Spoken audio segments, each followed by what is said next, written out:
Everybody, we are back. It is Taped Online, favorite podcast, favorite channel, favorite everything. We are back. You guys already know what to do. Hit the subscribe button, subscribe. Hit the like button if you like it. Hit the dislike button if you don't like it. Leave a comment if you like it. Leave a comment if you don't like it. Also, follow us on Twitter at the Mark John NFL for me, at Glen Rockney for Glenn, and of course, pandasubs.com, discount code TDL for all your great protein and needs. And also hit up Homage, boom, Homage, and get you a shirt and support the channel that way as well. So Glenn, it's the day after. I mean, you missed the reaction. I had a reaction. Trust me, I had a reaction. Oh, you had a reaction? Yeah, I reacted violently. Yeah. But we're back here today. It's kind of different Friday night because there's no over-unders. But we're still going to talk some bets. We're going to get to college and NFL at the end here. Talk about that. We got a Baby Shug voicemail. Oh, so you know we're off to a good start. We got a Baby Shug voicemail ready to go, and it should be a good episode. We still have some things to talk about. Talk about the special team coach getting fired. Yeah, which is the first bomb to drop. Which means I think there might be some more bombs to drop here coming later on.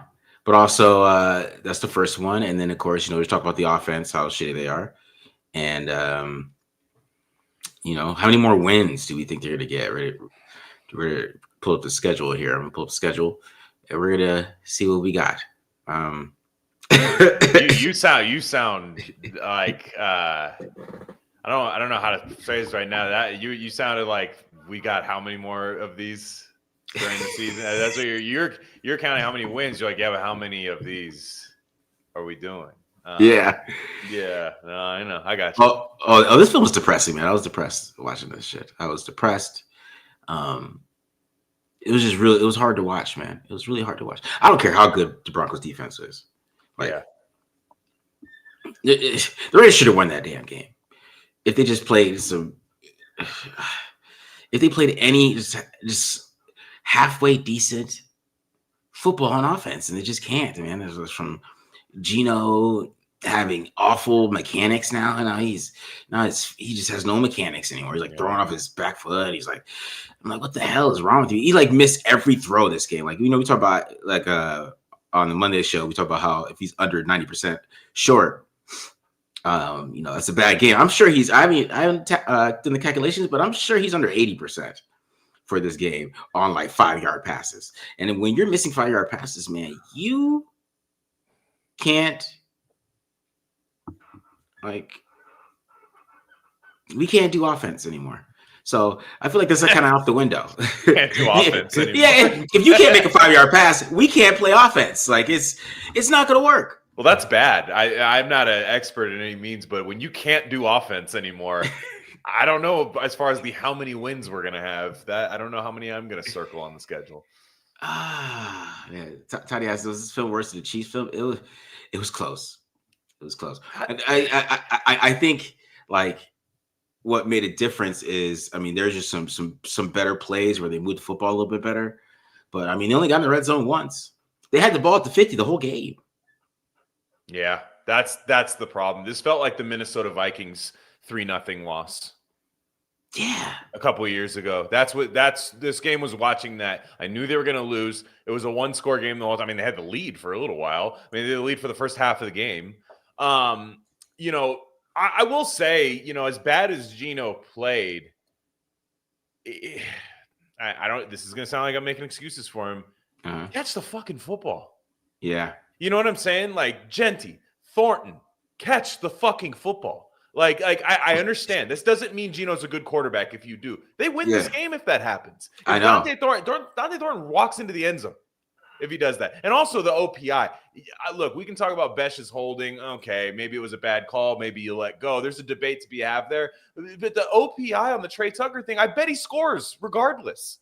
On that play. Like that, those plays right there, that's 14 points off the board taken by Dante Thornton. And again, we're playing rookies like everybody asks for. We have to have that patience. the thing with Thornton, it's like, that's the one thing I need you that I thought you could do was when you're wide open down the field, you did all the hard parts, double move, looked great. You catch the football. And it's frustrating, right? Because we're talking about two different things. We're mad about a 13-year quarterback that's all of a sudden not played. The yips had some, our kicker got the yips. We have the best punter in the league, but also like protect the punter. We get like 4 punts, and then they're like, most teams don't punt more than 4 times a game, but the Raiders do. And then by the 5th one, we know that's getting blocked. Like I felt like I almost predicted the Raiders getting a blocked punt, which that to me was like, yeah, the Broncos are going to get one of these. I could just tell. Yeah. And to me, I'm mad about Geno Smith because you were supposed to be the constant with these young guys there. But I'm also like, see, this is the thing. When fans say play the rookies, play the rookies, play the rookies, a game like that happens and you're just like, damn it. And I'm not saying they have better guys on the roster than those guys. I think we know they don't. But that's the frustrating part. See, I know Dante Thornton dropped that ball, and I understand like what you're feeling, but to me, when I was watching that film, him and Trey Tucker ran the same route. Trey Tucker was just as open. He should have threw the Trey. Sure, but sure, but we're talking like Trey doesn't drop it. I mean, I don't know. Maybe he does. I don't know, but you know what I mean. Like the OPI is worse than the thing. Yeah. Like they're like, what are you doing? Because I remember when the play happened, there was a flag that went out there, and I said, they're going to get us for this, but let's see how bad it actually was. And I was ready to go like, or shit call. And there were some bad calls in this game and some bad no calls in this game, like the Geno Smith roughing. But I was thinking like, what are you doing? Like anybody would call that. Like that was terrible. And it's like this guy trying to make a play constantly. And like Thornton just needs to relax. Like he looks robotic out there. He has the same problem as Geno Smith. Like they just look so robotic. And I don't know. To me, and then Gentry, look, I love Gentry. I think the world of him, to be honest. That's a bad drop that leads to an interception. Yeah, and the defense plays really well in this game, man. Like I thought the D line. I mean, I'm sure Matt will have take a closer look at it, but I thought the D line looked very active. I thought they were hitting really hard. I thought they tackled pretty well. The ball, they took the ball away. How many times have the Raiders won the turnover battle and lost the game this year? I think it's at least 2 times. A couple times, yeah. It might even be 3. And it's like, damn, that's what's frustrating. And that's why when people are talking about fire Pete Carroll, I'm kind of like, I don't know.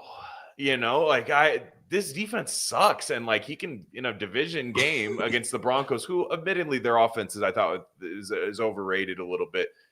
They were that part of the like getting benching Caillou Blue Kelly. He comes back in and makes a few plays. You know what I mean? And stuff like that. I like Pete. I still like Pete, but Chip Kelly, Geno Smith, those 2 guys on the offense, like you can just see why everybody's kind of just like there's no explosion on this offense at all. Yeah. Marjorie talked about 6 sacks 6 times. Like to be honest, like I don't think he should have been sacked once because he could have just threw the ball on every single sack. Even that 4th and 5, which I thought was bad. Okay, yeah, true. I just thought that was a bad call. To me, I'm like, look, the 4th and 5, I get it. The ball's got to come out, but also I was like, there's no way we're converting this fucking 4th and 5. Like wasn't that after JPJ? That was the play after JPJ goes out. Was that? Yeah, the 4th and 5. Or I'm not sure. See what happened on the 4th and 5 play that you're talking about, where where they did the blitz or whatever, and he got sacked. Yeah. He had this thing in this game where he wanted to throw the ball to Tyler Lockett. Like that play was supposed to go to Brock Bowers. It's a choice route. I literally want to show it, but I mean he is a choice route. Right. And it's the same exact play that when Zay Jones caught that ball against the Chargers, right? Where there's a guy, the slot guy will run a corner route, and then the main receiver runs a choice route. You go in, out, he can stop. So they had Brock Bowers run the choice route, and they had Tucker running the corner. But then like the third option is the shallow, and Geno was like, I'm going to go straight to the shallow. I'm throwing to my boy. I watched the game. Like, it was literally like he was trying to get him a contract. Like, bro, like that's the third read, bro. You're not even supposed to go there unless it's like an emergency, like unless those other two guys aren't there.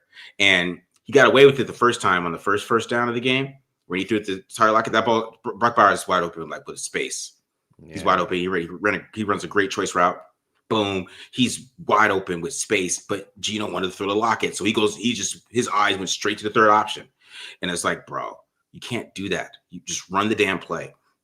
And the thing kind of happened with that blitz because what happened is he was trying to get the ball to Lockett on a read that's not supposed to be part of the read, and he ends up getting hit, and the blitz is coming really quick. And if Mostert picks that up, it would have been a big play to Lockett, right? But if he just runs the play, he might just get that ball to Brock, and they might get a first down. Right. So like it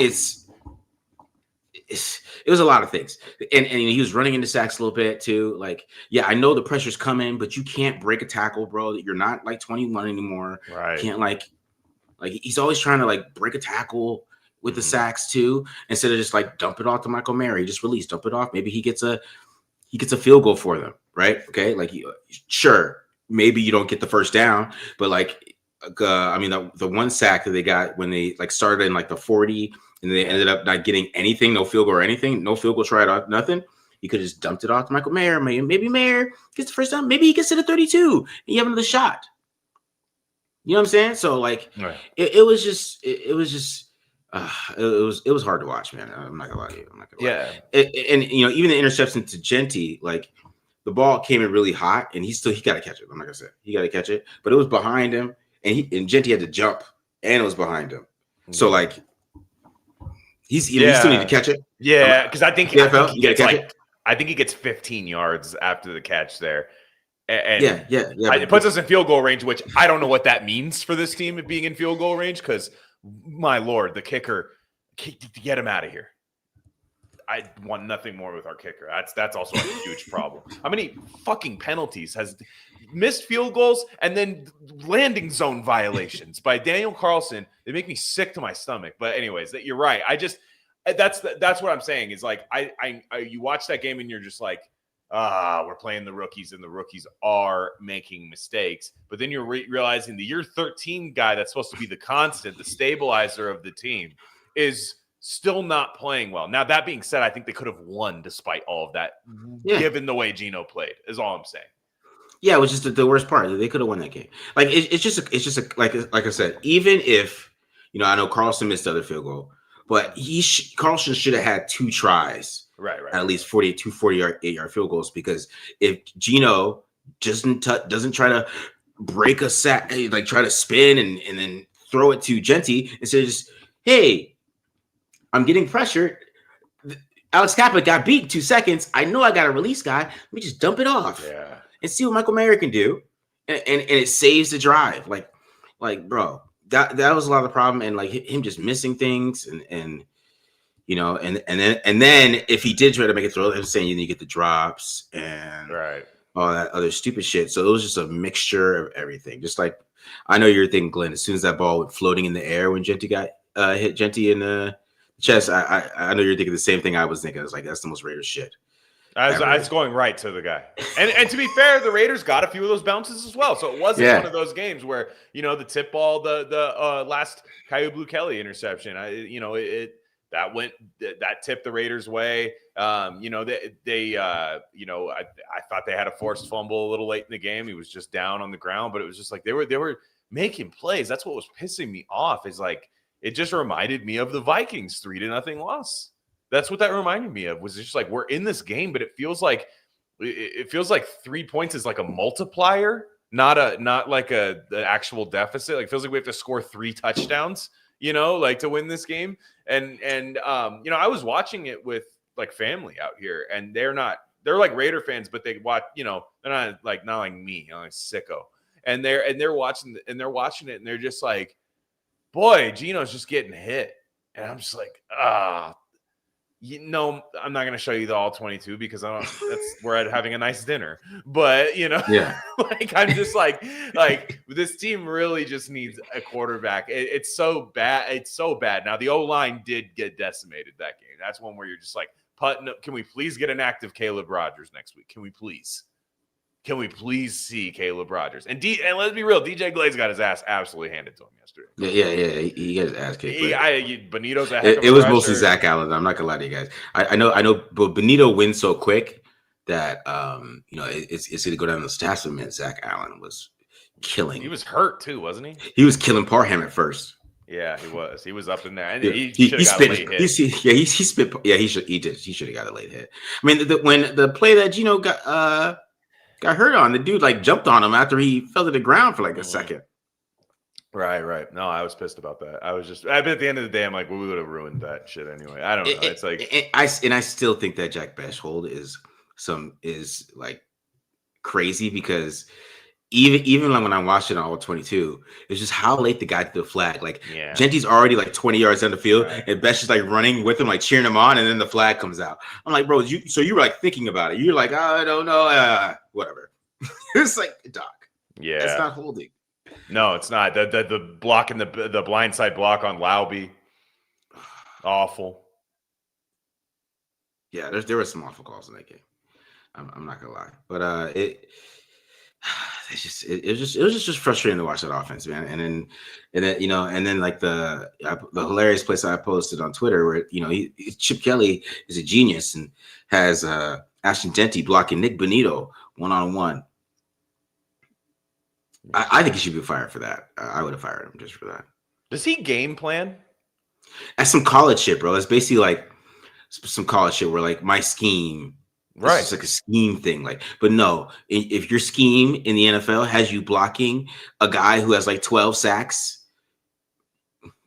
with a running back, you need to throw that shit out. Like, this is the NFL. And that's what I'm talking about sometimes with like talent levels in the NFL. And like some certain players, you just don't do scheme things with, right? This is the NFL. You don't have, I don't care what's in your playbook that is so cool that you do this little play action thing where the guy slides left and you got a running back blocking the defensive end. Their defensive end is Nick Benito. That should never happen. You know what I mean? Like, that's your Nick. That's Nick Benito.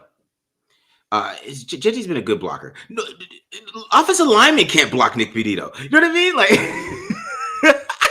Like, nobody can block Nick Benito right now. So definitely Ashton Genty can't block Nick Benito. And when you're game planning, right, and you have this game plan, and the game plan is to have him block a defensive end, do you want him to block Jonathan Cooper either? Like, that's just that's stupid. And you could act like Genty should came up and had this great block on. Like, nah, bro. DJ Glaze can't block him, bro. He actually is a tackle. You know what I mean? Like, that's just stupid. And what that is college scheme shit where, I just had to scheme and it doesn't matter who's there. Yeah. And maybe in college, Ashton Genty could block some dude from Nebraska or something, or fucking Iowa, maybe. But not even in Iowa, like some school. Right. Yeah, against Eastern Washington, I can have block a defensive end. You know what I mean? Not Nick Benito. You know what I'm saying? And we saw that early in the year when they had him block Khalil Mack. That's like, you know what I mean? That's why like it's stupid at this point. I'm sorry. Like, obviously I'm pissed off after watching that film. And it's gonna make it tough to watch for the rest of the year, and that's the problem. When they lost to Jacksonville, I said that's the losses I expected this team to have this year, was just giving up too many points, scoring on offense, doing what you can, and then losing because you just don't have the horses on defense. Complete opposite yesterday. I mean, just the complete opposite of that. It was just one of those things where I didn't. First off, this team doesn't have Pat Surtain. And so it's like you should be attacking this team in the quick game. You should be. I mean, they were at the beginning of the game. I didn't think it was half bad. I said, this is fine. If your defense is gonna play well, you're gonna hit people in the flats. It's gonna be a timer, a quick timing offense. Try to kick field goals. Obviously, if they don't go through, we know who's at fault. But just kind of, we thought that and then after the first 15 or 20 plays. I don't know if it's both of them. I don't know if it's Gino. I don't know if it's anybody. Everybody just decides like time to do dumb stuff. Just time to be dumb with the football. And it just seems like there's no rhythm to it. It seems like everybody's just sulking after every play. It seems like people are just doing this and that, and you're doing this wrong.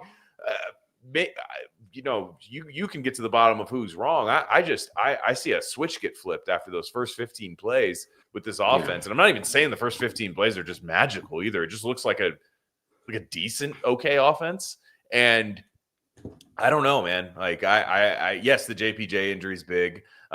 Yes, the Parham injury is big. I mean, let's see Caleb Rogers. Like let's see these guys for the rest of the year, because you're gonna have to make a decision on a lot of those guys. Like, are you gonna make a decision on Alex Kappa after this year? I would think they're not bringing him back. I would think you have to make a decision on Dylan Parham pretty soon. If not after this year. So you're going to have to start playing these guards. It already looks like shit. So I even though, I caught myself being impatient with the rookies yesterday, today I'm just going, those are rookies. Yeah. But when I'm seeing veterans who have played in playoff games and a coach who's won a national championship last year and has coached in the NFL, Chip Kelly, doing this, I mean, it makes me want to really, I don't want to say anything too crazy, but I had a reaction. Let's just say that. Yeah, man. It's saying the defense played really well. You can say what you want about the Broncos offense. It was their best game. It was their best game they played all year. Yeah, better than the Tennessee game. I mean, because you're going against Cortland Sutton, guys like that. J.K. Dobbins, who's been running all over the league. They did a great job against J.K. Dobbins, I thought. Yeah. They did an excellent job against J.K. Leaky Fotu, not there. They stopped the run. Interesting. That's going down in my notebook later. What does it all mean? I don't know. But Leaky Fotu didn't play, and they stopped the run. Very interesting. I'll have to crunch some numbers later and see what that means. But I thought they played really well on defense. And they don't have that much talent there. So, do with that information what you will. It's on offense. That's where the talent is. But there's no intensity. Nobody is getting fired up. It's terrible, man. Yeah, it's just shocking how this season has gone, man. Because if the offense was just half of what the expectations that we thought they were, just half of that. Yeah. It's just so bad right now, and that's what I'm saying. And Gino was just he literally was missing every 5-yard pass too. Like one of the passes to Brock Bowers. Bowers is open on a choice route, and he just threw it 3 yards in front of him, low. And I was like, you know what I mean? Yeah. I saw somebody post, and I can't remember who. Somebody from Raiders Twitter. Or it might have even been a fantasy person or something crying about it. But I had a hard time disagreeing with it, where they said, I'm not sure there's a time. Right. And this was their post. They said, I'm not sure there would be a game where I'd go, man, I really regret throwing 15 times to Brock Bowers. No one's ever said that. And Chip Kelly just feels like he's well, you're an idiot. I'm a genius. Of course you think that. See, I'll be fair to Chip. I mean, he called plays for Brock Bowers. It's just, Okay. Homie wanted to throw to Tyler Lockett. I'm telling you. I'm going to show one. I'm going to pull this up. Okay. But while I do this, I just got to show it. I will find this play. But they are calling plays. I mean, he called the plays for Brock. I mean, he's got to look his way. You know what I'm saying? It's just not something that he can. Chip can't force that, right? If what's his name wants to get Lockett paid, he's gonna try to get Lockett paid. There's nothing he can really do about that. And that's really kind of the problem with it. It's just those type of things are there, man. Tyler Lockett should have plenty of money. He's not 27 and undrafted free agent trying to get it. Yeah. My bad. I'm trying to find it. Keep going. No, I know what you mean. That's the problem with adding a Tyler Lockett, is that Gino is just that's my guy right there. And I was like, who's 17? Who's 17? I kept freaking out. At first I'm like, who's 17? Oh, it's Tyler Lockett. Man. I mean, I don't even hate that they added him. I just hate what it does to the team. I don't know. This is just, and they Titans just released Quandre Diggs, by the way, too. You know who's Serene Diggs. I mean, who else is? Like, I don't know. I mean, I don't know if he's good anymore. I doubt it. But I bet he's coming here. Yeah. So I just gotta show this. So, I mean, if we get flagged, I'll just take it out, and this will just be for the live show. Let's see. So it's just like this is a perfect example, right? So this is just a choice route. So you watch. So basically, this guy's gonna go inside here, and you're gonna get a choice route here from Brock Bowers, and Brock Bowers either outside leverage. We're playing man to man. Like that ball's supposed to go to Brock because it's supposed to go 1, 2, 3. Right. And he goes straight to 3. You can just see it. He doesn't even look at it. He goes straight to 3. Like, what is Chip supposed to do there? Like that's not on Chip really. That is pure Geno Smith. And then watch, I'm gonna pull up another one. I got you guys here. Where's the blitz? I gotta find this shit. But yeah, that's kind of my point of that. That's just there's really nothing he could do about that. You know what I mean? Yeah, I hear you. I mean, can you go to Geno and say, "Hey, you fucking moron. Hey, dumb. 89's better than 17. Pretend that 17 is pretend that the higher the number's better. 89's better than 17. That's what you say to him. I don't know. I would hope he's doing that. You would think maybe, right? Maybe. Because if he's not, that's my problem. Is he doing any of that shit? Or is he just this mad scientist behind a curtain that nobody can talk to the whole time? I don't know. It feels like he's like that. That's what it feels Wizard like. of Oz. Wizard of Oz. Yeah. Mm-hmm. It's weird as hell. It's weird as hell. That's the type of shit that's happening, man. This type of shit is happening. So so shared. I'm gonna do one more. I'm gonna do one more for you guys. Do the same. But here's the same thing, right? So the same play, same exact play. They're doing the same exact thing, except opposite side. But you're gonna see now they got the blitz and Mosers to pick it up, but Bowers is running this route over here. Yeah. But he's already looking at Lockett because Bowers goes out, and maybe if he hits it on time, there's nobody there either. And then of course Tucker's open too, but he was forcing the ball to Tyler Lockett all game. The ground is wide open there. I don't know if you saw that. So he hit the ground. Yeah. Mm-hmm. So, I mean, that's the thing. So that's what pissed me off too, because it's like, he's like, oh, Tyler Lockett, where are you at? Where's Tyler?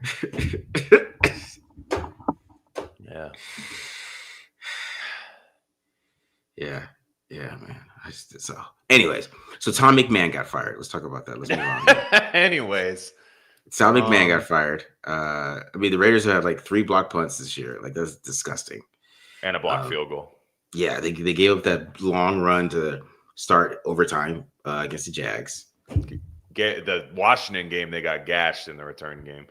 I will say the last couple weeks, I mean, yes, the Jags one was bad, but there were a lot of like better kick coverages I saw the last couple of weeks, like just here and there. I thought Michael Mayer made some nice plays on special teams. Like there's something there, but I mean, people can say, well, oh, that's the scapegoat. It's been bad. It's been bad. Really bad. AJ Cole's good. It doesn't matter who the special teams coach is. Like we know AJ Cole is gonna punt the ball. He almost got AJ Cole killed. I mean, like his leg almost fell off in that one game. Like it was like an action figure. It almost just like came off, and that would have been bad because we need our punter.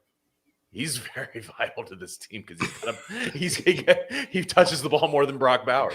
I know. But we need him.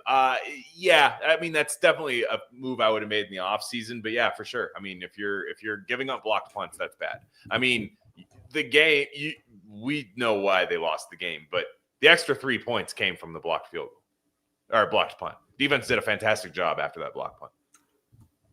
Yeah. And then they gave up the field goal. The game might go overtime. I'm not saying the Raiders win. The game might go overtime if that doesn't happen. And yeah, I mean, the Jags in overtime, the Washington game, look, they lost that Washington game for many reasons, but that was one of them. The Chicago game. It's just dumb. I mean, the Chicago game, they're missing Mayer, right? And I hate this excuse. It's like, well, they were missing their left side protector on field goal. You don't have anybody else? You've never thought that, hey, that guy's a tight end that plays a lot of snaps. We might be without him on a play or two. He might be in the medical tent when we're on field goal unit. They're like, yeah, I think we might just get the kick blocked. You guys understand, right? This happens to every team. Team. If one guy's injured, that means the kick is blocked. So Carlson, gone. See you later. AJ Cole, Raider for life. Love you. You're the best. I don't want to use you at all, really. I want to give you a break. But yeah, in case we do need you, you're great. I know he's great. Punters are good. Punters don't have the yips, in my opinion. Maybe they do, but I don't think so. And I just think Tom McMahon has to go. I mean, he's left over from the McDaniels era. He must be a great guy. Must have been really tough. They must have had tears in their eyes. They're like, Tom. Wasn't he with Gruden? Oh, no, that's Bisaccia. No, it was McDaniel. McDaniels brought him in. Yeah. I've never seen the genius. Like, I've never thought the Raiders were like, oh my God. I mean, they got rid of Trent Sieg, didn't they? Didn't they get rid of Sieg? Got rid of Trent Sieg. Mm-hmm. Got rid of Trent Sieg. And to be fair, I haven't seen the long snap. Has that been killing them this year? I don't know. I don't think so. But it's just bad. I mean, it's just bad. And I'm one of those people. I know special teams matter. I don't even want to think about them. I don't want to think about special teams. As a fan, I shouldn't be thinking about them. The punt should go in the air, go to the other team. The guy catches the ball or goes out of bounds, and then that's it. That's all I want to think about with special teams. And the people who love special teams can dissect it and talk about how important it is, because it is important. But I have to think about it every single time they go on the field. Whenever Daniel Carlson kicks something, whenever AJ Cole kicks something, whenever the other team kicks the ball to the Raiders, and seems to be a fucking holding penalty every return. Yeah. Their special teams is god awful. That's fixable, because I think they have guys like Darian Porter and guys like that who have been doing that in they have guys like running out of bounds. I feel like that's happened multiple times this year to the Raiders, running out of bounds on the return. Like, come on. Yeah, they're bad at special teams. So I mean, we have to talk about special teams because the guy got fired. So I agree. I just mean, it's one of those things that I want to just be like, they got this on special teams. They got this. Maybe one big play happens to the Raiders a year on special teams, and we're like, oh, that sucked. But it's like an anomaly, a freak accident. Whereas, I mean, the guy had Zamir White returning kicks at the beginning of the year. People forget that. This guy can't even get a ticket to the game anymore. Yeah, that hype from the preseason was funny, and it got my dude Sincere McCormick. Right. I'm still Mostert's been great on returns. Yeah, Mostert's been great. Got my dude cut just because this dude's big. Yeah. I mean, it's imposing. He probably walks in like Debo. I know. So I'm saying. You cut me. You're gonna cut me. Zamir got made the team just because he looks the part. Man, he picks up the table. We're not having a meeting. You're not cutting me. I'm not bringing you my iPad. I threw it to the next area code. Yeah. Yeah. Dude, no. Like, it's just that part of it is really bad. Now, Pete Carroll, I'll give him credit, right? We all thought he was going to hire ex-Seahawks coaches. Mm-hmm. Kind of wish he did, because he hired Chip Kelly and he kept Tom McMahon. Patrick Graham, I'm hot and cold on Patrick Graham. I need to see more talent on that defense for me to really say he's good or bad. But this is just two bad decisions, in my opinion. Because Tom McMahon has never been a good special teams coach for the Raiders. Mm-mm. Yeah, it was like Pete just kept all the coaches, didn't he? And he then brought in Chip. Should have kept Scott Turner, too. He brought Greg Olsen back. He brought Greg Olsen back. I mean, he had Greg Olsen before, so it's not yet. But yeah, that's why I want Chip fired, because I'd rather have Greg Olsen call plays. I'd rather have. I mean, you want let Greg do it. Let Greg do this. Finish the season with Greg Olsen. You know, I could take some Hank a little bit sometimes, is what he likes to do, because he was like the most like one week it'd be the like the greatest game plan I've seen, and the next week it was like, what the hell are you doing, Greg? And we could do that for the rest of the season. That's fine. It's better than just like these shitty game plans that just have no idea. Like especially like you're talking about earlier, Glenn. After the first 15, you're like what's your plan here? You know what I mean? It's awful. And you look at Pete's other coordinators from Seattle out in the league, Schottenheimer, Canales, guys like that. They're doing pretty well. Like I mean, Schottenheimer's, Cowboys aren't that good of a team, but they score some points. Yeah. And you just you see that and you're like, I kind of wish he kept it in the Seahawks coaching tree. I mean, what's Darrell Bevell doing right? I'd rather see Darrell Bevell than Chip Kelly. How about that? How about that? That's a hot take for everybody. I'd rather see Darrell Bevell call play. That was what I feared. Oh, not Darrell Bevell. But anyways, we're talking about Tom McMahon. I have no idea who good special teams coaches are. I have no idea. No idea who a good special teams coach is. Go find one. I don't even want to think about it. Bring one in, and I want it fixed. I mean, who has good special teams? I mean, like Fossil? Like who's Fossil's assistant? Darren Rizzi was last night's special teams coach. I remember he was the interim. Was that him? He coached the Saints interim last year. That's the only reason I know who Darren Rizzi is because when Dennis Allen got fired, Darren Rizzi was the head, the Riz god. He was the only. That's the only reason I know that is when they take over a team. Rich Bisaccia, I know who that is. What's he doing? He's coaching special teams for the Packers, right? Won $1 million more a year to come back to Vegas. Sure, do it. He's not leaving the Packers. He's not leaving. It's cold. He probably hates the Raiders, to be honest. It's cold. It's cold. It's nice and warm in that Vegas stadium, Rich. You're getting old. He probably hates the Raiders. Listen, he probably does not like. He's like, I took you to the damn playoffs. Yeah. True. I wish I had a rebuttal to that, but it's true. Oh, he said Packers fans want to kill Bisaccia. Perfect. We'll keep it a safe haven. What's Joe Judge doing? Joe Judge. What about John Harbaugh? What's he doing? No, he's a special teams coach. I don't know. I don't pretend to know anything about special teams. I know this is garbage. Mm-hmm. And we've had some good returns. Mostert's had good return. I mean, there is some times where it's good, but that has nothing to come on. I'm not saying that has nothing to do with the coach, but I mean, the fact is you're trying to give the ball to the other team and they're like, nope, blocked. Jeez. It's the block kicks for me, but like there's too many. Like that does not happen that much to NFL teams. You gotta get fired for that. Yeah. I'm sorry. Damn, Rich Bisaccia might get fired. I heard Packers special teams are bad in the chat. Oh. That's our next coach. There you go. Yeah, you might hate it here, but they got cheese on pitchforks waiting for you in Green Bay, Rich. Yeah, a little bit of provolone, Italian cheese. They're trying to make some Italian cheese out of you. Yeah, man. All right, let's get some of these questions, bro. How is JPJ? How long is he expected to be out? He's Pete said a while at this press conference. That didn't look good. That did not look good. Mm-mm.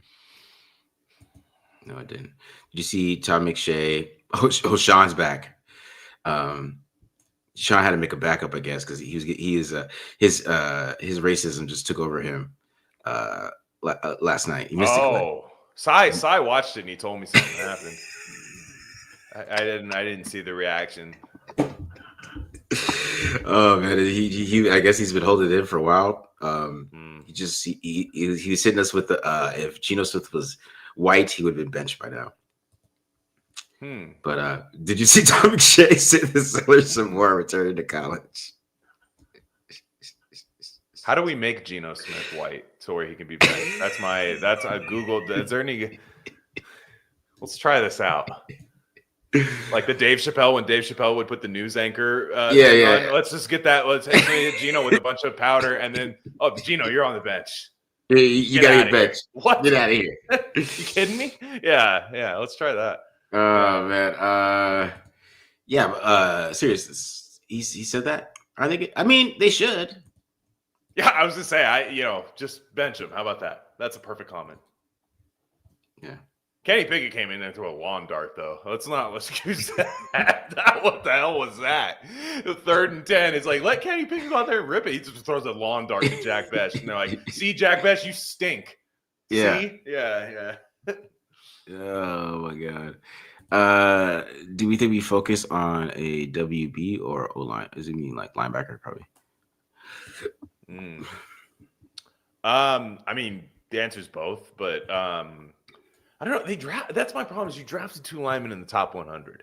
I know. I hate this idea that they didn't address it in the draft. They did. Top 100 picks are meant to be starters on your team at some point, or at least depth pieces. At least being able to go out there and play. That's my problem. All right, I think it was worth it to get Lockett. No, that doesn't do anything for me. Only because I literally feel like Gino is trying to get him another job next year. That's crazy. Maybe Fox Sports 1 analyst? I don't know. Like there's no reason. There's just no reason to not go to your first read for your boy. Like I know he's your homie, and like your as I said, your kids play together. You know, you're happy he's in Vegas. Like and he's there with his wives after the game. Like, dog, I'm gonna help you get paid. All right, man, I got you. I know that you're getting released. You're not gonna get the job. I got your back. That ain't gonna work here, bro. That ain't gonna work. So, I don't know, Taddy, if they did. I don't know. I don't know anymore. I feel like they got him because Gino was his boy to get paid again. Because that's the only reason I'm thinking. Like, why are you forcing it to him? Tyler, they're giving out money for nothing. Tyler, get over here. Tyler, get over here right now. You can steal from them, man. They just give it to everybody. Tyler, they only bench white guys here. Tyler, they only bench white guys. You'll play forever. It's fine. Oh, man. Okay. Did you see Justin Coots tweet about our first-year GMs having a bad draft? He says Spytek should get a pass for last draft since it was year 1. I don't know, man. See, I still think we should give the draft class some time because, you know, Jack Best was like open all game. I know. Yeah. Right. And then, you know, and that's what I'm saying. Like Kenny Pickett that forces it to him when he doesn't get open. Everybody's like, oh, look at it this way. You know what I'm saying? But like, you know, Gino could, like when Gino got hurt on that one play, Best was wide open, bro. Like, just like throw it to him. He's like, hey. Yeah. He has a nice little catch. He's running. You know what I mean? So I still think it's time. And I still like Genty. I know a lot of people are that's weird that people don't like him. I like when he Genty touches the ball, I'm like sick. You know, like this could be something fun. But draft classes need time. Everybody was saying play the rookies. You have to let them have their dud games, especially in a year when you stink. Like right now, like let's get these out of the way. I'm not saying Dante Thornton's going to be great after this. We might find out that he's not. But Besh, Genty, I want to see Rodgers play. I'd like to see Grant play at some point. Like I'd like these guys to get some snaps because I mean people will talk about who's having a good draft class right now. Like the Seattle Seahawks are having a great draft, great draft class that's contributing this year. But you also look at who else is contributing on their team, right? Sam Darnold's having like MVP caliber season. Mm-hmm. Leonard Williams might be Defensive Player of the Year this year. I mean, it's close to it. Jackson Smith and Jigba. They have all of these guys that are doing that, and then the rookies are contributing with them. With the Raiders, we're going like, save us 2025 draft class. You need to be great. You need to be great. And then these guys go out there and they make mistakes, and we go bust. Fire Spytek. Now, Spytek's free agency I thought was bad, right? We can say that right now because these are veterans he brought in on one-year deals. They've been pretty bad for the most part. Yeah. Like that to me is something we can say, okay, you need to work on that. Year 3 is when I start going, these guys aren't good. Like in terms of draft. All right. Because you're asking these guys need time. Like these guys need time. Not every rookie comes in and lights the league on fire. And I'll say this right now. Brock Bowers was an anomaly last year. And by the way, half of Raider Nation hated the pick. Straight up. They did. Like I'm not saying they thought he was bad, but that's an anomaly.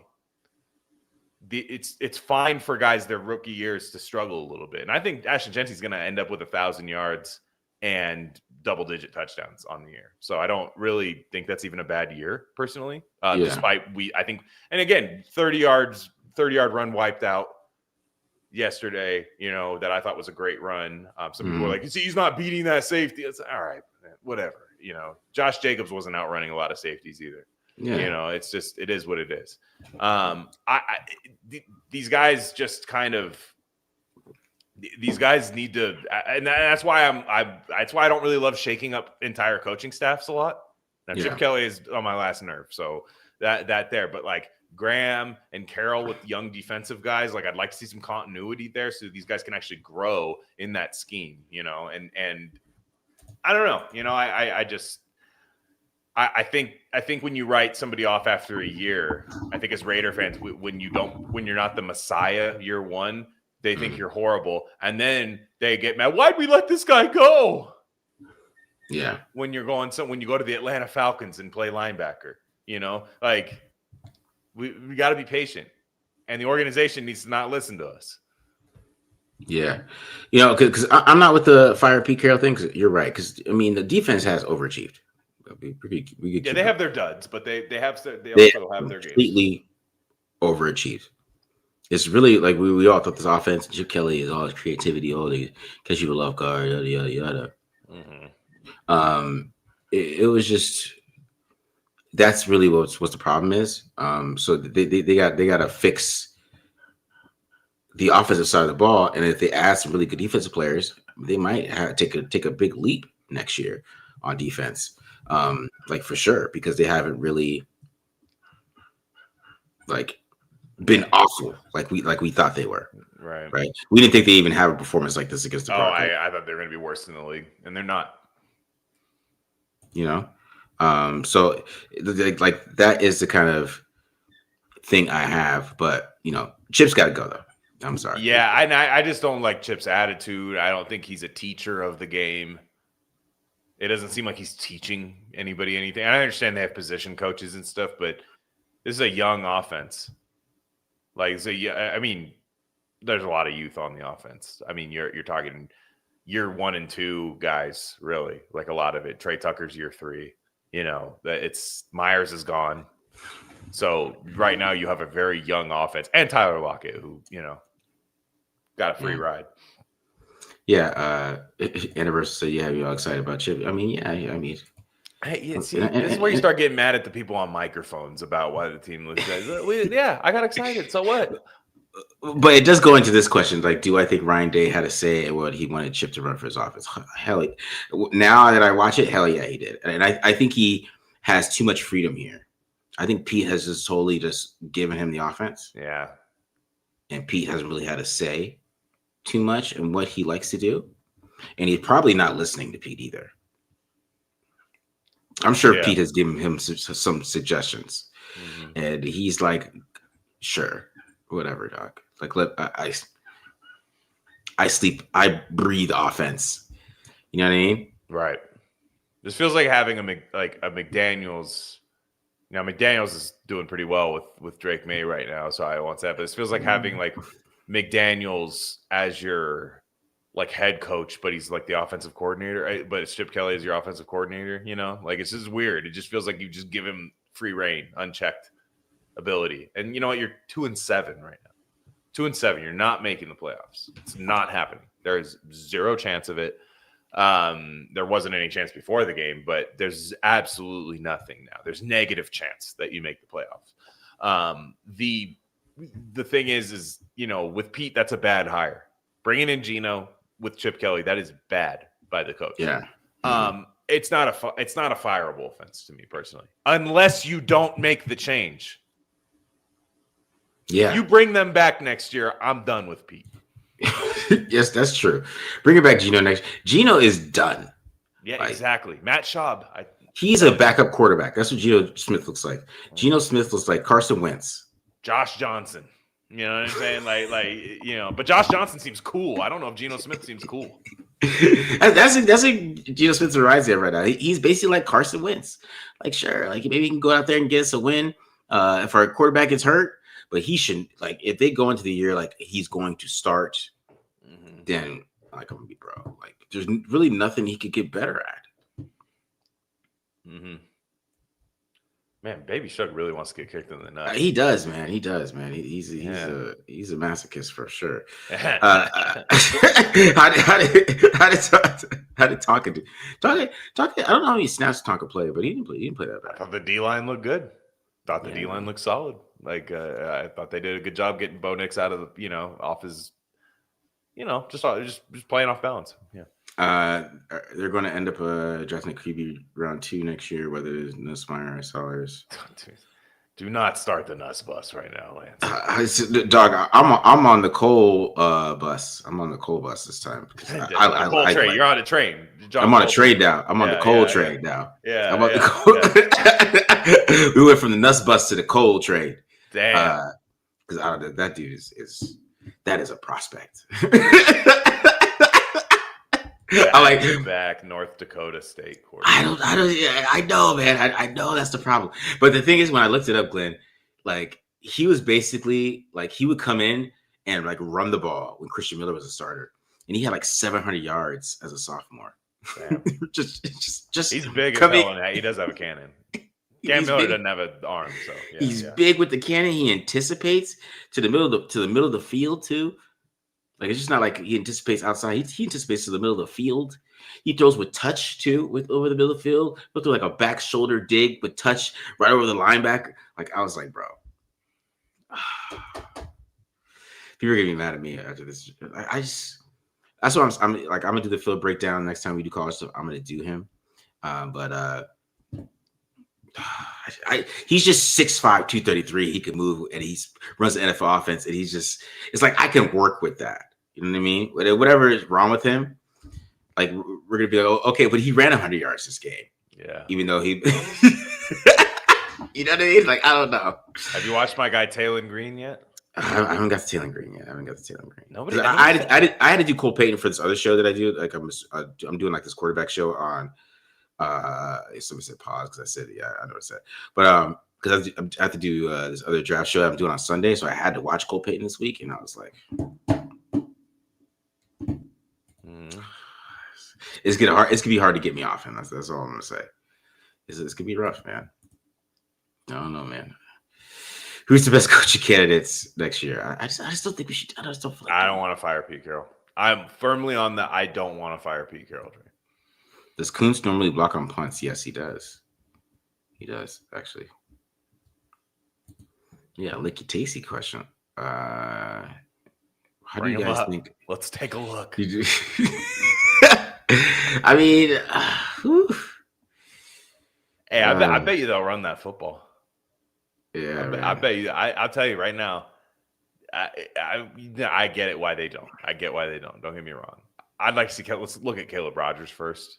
Top 100 pick. Let's have a look.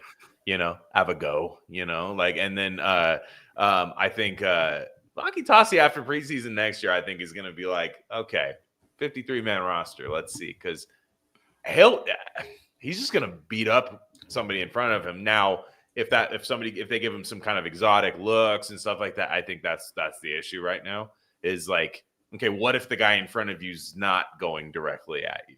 Then what? I think that's the problem. But he's big as hell and athletic, man. They got to make him into something. They got to do it. Yeah, they got to develop him though. So that's the big thing, man. Keeping those coaches plus stuff about them offering Salah the DC with the intention of making him head coach in 2 years. I can see Salah. I mean, but Salah's the DC for the Niners right now, so he gets full reign of that defense for Shanahan. So I get what you're saying. You're incentivizing him like taking over after Pete Carroll. I don't know. I mean, I like Robert Saleh a lot actually, and I think the kind of New York plus Aaron Rodgers thing with him was just a bad combo. Mm-hmm. Pretty bad in-game clock management guy though. Pretty bad. Mm-hmm. Pretty bad. And you would hope that he would have worked on something like that. But yeah, I love the way he runs the defense. But to be quite honest, I just don't think Carroll and Graham are doing a bad job with their personnel right now. Like I would love to have just a revolutionary defensive offseason next year, even if the offense is like just okay, we're still a little bit away on the offense. Like this defense is just like damn, you know what I mean? Like we're hitting people and they're flying around the field. I think Carroll and Graham have done an okay job there. Yeah. A lot of people are asking about Pete retiring. I just don't think Pete thinks he's old. So Is he demoralized? I guess is more so. I don't think Pete thinks he's old. I think he's like, shit. Like, what did I just do? Did I sign up to coach this ass team? yeah. Can I get that? This team needs more work than I thought. Like I think that's what a lot of people are asking. I still think he's kind of a psycho. And I still think he's like, all right, challenge accepted. Right now he can't really fix it right now, unfortunately. Like, he can't do Yeah. anything about it right now. Yeah. I just don't think that. I don't think he's cooked. I think he's still a good in-game coach. I think he does the right thing. I think he calls. I mean, they burn timeouts on offense because they suck. But like I think he's still a decent clock management guy. I think he does the right. I'm not going like, what are you doing? I'm not typically doing that with him for the most part. So I don't think he's cooked in that regard. And like I said, maybe this is a pretty untalented defense. Yeah, because basically what's gonna happen is that they're gonna fire Chip and then they're gonna start acting like he was doing everything on offense. Like it was him that didn't want JPJ to play. It wasn't me. Hey, whatever. I mean, That's what they're gonna do. That's what they're gonna do. I mean, obviously you need him. Yeah. So yeah. Will Gino be starting next year? I'm willing he won't. I hope not. I don't know does Pete really want to run it back with that? Pete knows how to watch film. Marcus is watching film and he sounds sad right now. He sounds so sad. Pete's watching the same film going like, next year, run it back. I don't know. I don't think so. I think he knows he made a mistake. Somebody said the chat said Pete's basic cover 3. They really aren't running cover 3 like that. What's his name? My dude, Coach Alexander, he posted that.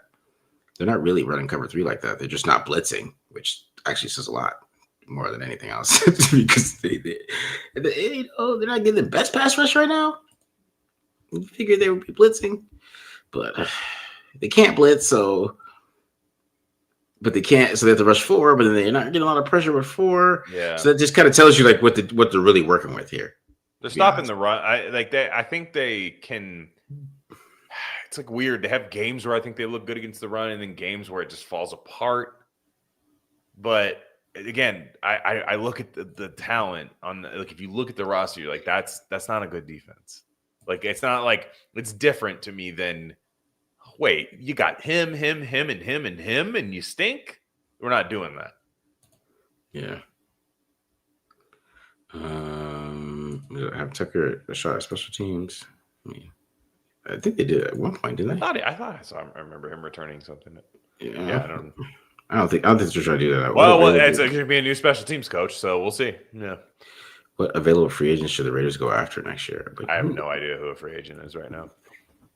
It's 2026 and for free agents, and like how many of them are getting franchise tagged? Yeah, that's what I mean. A lot of you look at this, you're like, well, that guy looks great. They get re-signed, tagged, Yeah, like what Trey Hendrickson. Well, I mean, he might be available. Travis Kelce. To be honest, I don't want him because if he picks the Raiders, I'll be like, something's wrong. He's gonna show up like looking like a showgirl. Yeah, man. Taylor Swift. Yeah. No, actually, to be honest, no. Travis Kelce. Henry Ruggs in the chat. He might be a free agent next year. Yeah. He actually. Yeah. Well, I mean, he gets released next year, so he is one. Braden Smith from the right tackle. Might need one of those. Might need one of those. Mm-hmm. Daniel Jones. Here's the thing. Indy can't let Daniel Jones go because they traded their next 2 first-round picks for Sauce Gardner. I know they went all in on him, which I think. So what I mean is, even if Daniel Jones sucks, they have to keep him because they're not getting their other quarterback now. So they have to keep Daniel Jones, and they should. Khalil Mack, let's do it. Mack's 35. I would do it. 1-year deal. He would pull on Amari Cooper and retire though after preseason. I mean, to be honest, this isn't the greatest list in the world.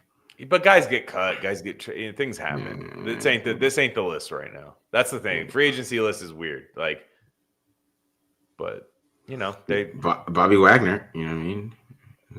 B-Wags. I would do it. Yeah, it's just. You could put Kyle Pitts in a. Brett Bowers just go to a personnel all day. Yeah, I do like Kyle Pitts though. Yeah. Oh man. But yeah, I honestly didn't see one good defense player. I mean, there's gonna be people. There's gonna be guys that want out. There's gonna be guys that get cut. There's gonna be cap casualties. There's gonna be all sorts of stuff like that. What I mean is, like, you can, like, last year, if you checked at week 10 of last season, available free agents, the list doesn't look the way it looks after, once the league year starts in March. Yeah, they could bring my boy John Simpson back. That'd be hey, now we're talking. Okay, we're gonna need a guard. We're gonna need a guard. I think you. Go ahead. You what about centers? What's an available center? Because available centers. I really didn't see any good. Ethan Posick. Is he good? Posick, yeah. He's was he the Browns? Connor McGovern. For the Bills. Pretty good. Yeah, pretty good player. Yeah, I like him. Tyler Linderbaum's a free agent? No, he's not. Let me see. Let me. And they're not letting him go.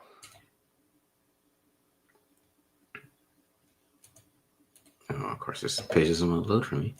Let's see what centers they got. They're not showing centers. Okay, fine. What the hell is this thing doing? Yeah, it's just being stupid for me now. But yeah, I mean, maybe they get some decent players next year, but I don't know. It's going to be a little bit tougher than I think. We'll see though. We'll see. Can we draft a QB who knows how to play in and out of structure? I think there's a lot of guys in the class that could do that. I think there's a lot of raw talent that's coming up. And that's why I want Chip Kelly out of here, because people can talk about, do you trust Pete Carroll to develop the next quarterback? I don't trust Chip Kelly to develop the next quarterback. That's who I don't trust. Yeah. So when do you think Brady can step in and clean house during the season? Michael Silver made it seem like he's the GM. So I don't. Michael Silver's interesting. I feel like he speculates a lot. Yeah. Do you think Brady did the Chip Kelly thing? Probably. I could see. I could see Brady doing the Chip Kelly thing. Yeah. Yeah. Yeah, because Brady's supposed to be super involved, so I don't know why he gets like a shield. Nobody attacks him. He's cloning dogs and shit. Also, can you clone a quarterback? Can you clone yourself? Clone yourself. Clone Patrick. Go steal a fucking piece of hair from him the next time you call a Chiefs game, and then we can clone Patrick Mahomes. And yeah. He's like, oh shit, I got Jackson's hair. Fuck. I got Jackson Mahomes' hair on accident. Well, maybe we'll get like a top 15 Patrick Mahomes out of that. Yeah. Clone people, Tom. I thought we were gonna cheat when you came in. I was under the impression we were going to cheat. Yeah. I agree with that. I'm with you on that. Also, why wouldn't Geno Che play? I don't get into the changing plays things because they come in there with 2 plays. So, but I don't know what Chip does. Chip's like maybe they only have 1. I mean, he runs that same fucking stupid jet sweep all the time too. Yeah. What young OC would you hire as head coach? I mean, Clint Kubiak's the hot name right now. Yeah, Clint Kubiak could be the one. Kind of cooking right now. But again, you don't necessarily have to fire Pete Carroll to get a top OC. Because look, right now, he's turned the offense over to Chip Kelly. Like, you get the offense to yourself. So I would go after a Mike McDaniel next year. I would go after whoever Sean McVay is on his staff. I'll probably give him a shot. Typically that works. I mean, Liam Cohen's doing a better job for the Jacksonville Jaguars than anybody's done for them in a long time. Like I'll go attack that tree for sure. Anybody that, I mean, you have Ashton Genty, so make that like, the guy that you think can get Ashton Genty 2,000 yards. Yeah, I mean, I think it just has to be an OC that runs an NFL offense. Mike LaFleur is interesting. Mike LaFleur is an interesting one. Yeah, he's with McVay right now, right? Mm-hmm. Yeah, and that's a good name. Hell, Packers missed the playoffs. Give me Matt LaFleur. Yeah, they're pissed off at Matt LaFleur right now. Are they? Oh yeah, the team owners. Yeah, they're mad. Why? Just because they think they lost to the Panthers. Yeah. And the Lions are gonna run away with the division probably. And the NFC's tough, and they might not make the playoffs this year. And they traded 2 first-round picks for Michael Parsons and might not make the playoffs. I'd be mad too. Tribe wants me to be the OC, man, but I could. Yeah. I mean, what would you turn it down? Yeah. You see right at the sideline, bro. Yeah. I mean, dude, if you were just quality control coach, like how Nate Tice used to be for the Raiders back in the day. Yeah. I was quality control coach. If you got, I would have said something to Chip now, but like, bro, like, why you can't have Ashton Genty block Nick Benito. And it's not a good game plan. He would have closed the curtain and said, "Get out of here." What do you? Who gave you? Why did your badge get you into my office? Who told you to come in here? He's like, hey man, like I was looking over the game plan. I'm like, are you really gonna have Ashton Genty block a defensive end against the Broncos? Yeah, I am the quality control coach. I'm just trying to control the quality. Yeah. Like I was going over the numbers and I got Jimmy John's for lunch. We can talk about it. Yeah, exactly. Yeah. We'll just have a chat if you want. Yeah. Yeah. Why do you run that same jet sweep and then the 4th down plays with Michael Mayer? Like, why do you do that every time? Yeah. I just as a quality control coach, I just need you to know that the players are asking me. Yeah. It's like, I wrote down that you ran this play like 80% of the time on 4th down. So I'm trying to figure out what exactly are you doing here? Yeah. I just for my sake. This is not nobody's mad. It's just for me personally. Yeah. Oh man. It would be awful. What would be the identity you would want for the Raiders, and how close are they being to it? It's a great question right there. It is. You drafted Ashton Genty 6 overall. That's your identity. You go get a young quarterback. You have your running back there, who I think is a stud, and I think can be that 1,500-yard kind of rusher perennially. He's shown he's a good receiver despite that unfortunate drop that led to an interception. I think he's a great receiver. It's a good spot for a young quarterback to where you can't – I mean, you see what Ben Johnson's done for the Bears. You know what I mean? Like, they can run the ball with running backs that aren't really that good. But they have a good run scheme. Now, I think we do have a really good running back. I think you have the ability to really like set the league on fire with him, with a good offensive play caller and some nice moves on the offense to kind of beef up the depth on the O-line, I'll say there. And then you find a quarterback that can make that big throw on 3rd down. You find a quarterback that can do that can play out of structure and go, we got to have this. We got to have this play. They're not going to let Ashton Genty get this 1st down.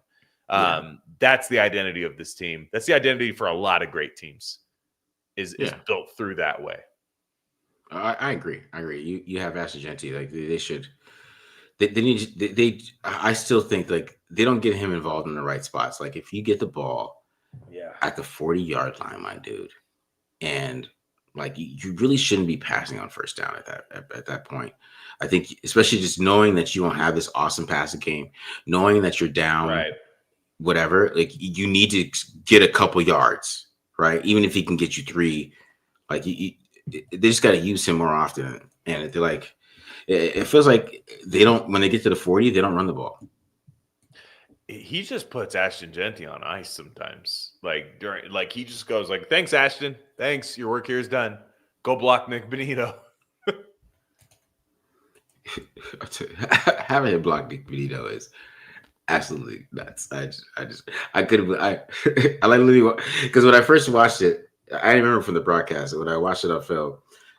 I saw this. I thought it was like a safety or something that beat Gentile. I was like, damn, Gentile really missed that block. That was bad. And I went and looked on the end zone view, and I saw 15. I'm like, oh my god, that's Nick Benito. That's why he got his ass kicked. Mm-hmm. That makes sense. What about Haynes King? Haynes King can't throw. That is an issue. That's a problem for Haynes King. I don't sleep on my guy Mateer, man. I think Mateer's got a hand injury, and I think it's. We'll see. I want to see him bounce back towards the end of the year. I think he can run. I think he plays a little reckless, but man, we could use a little bit of that right now in Raider Nation. Just a little bit of a guys, put it on me. Let me make a play for you. Like we need that. I'd like to see that. Yeah, Mateer he's just talented. Mateer can throw the ball. That's what I'm saying. I don't want to miss that talent. He got a cannon. He has a cannon.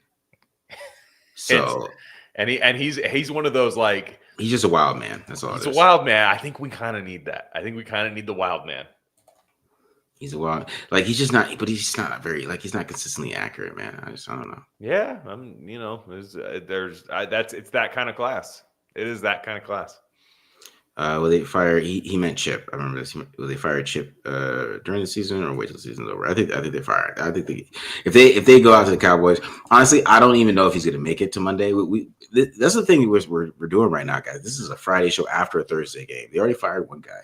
Does he make it to Monday? Yeah, the first guy firing does set a ripple effect. And okay, we fire the special teams coach. We're not going to fire the backup special teams coach. He's going to stay for the rest of the year until we hire a new one. I will say the fact that Pete would be firing, if Pete does fire Chip Kelly, that shows me he's back next year. Pete is back next year, because you wouldn't give a shit, right? Mm-hmm. If you were retiring at the end of the year, you'd be like, all right, Chip, you get the job. Tom McMahon, you keep the job.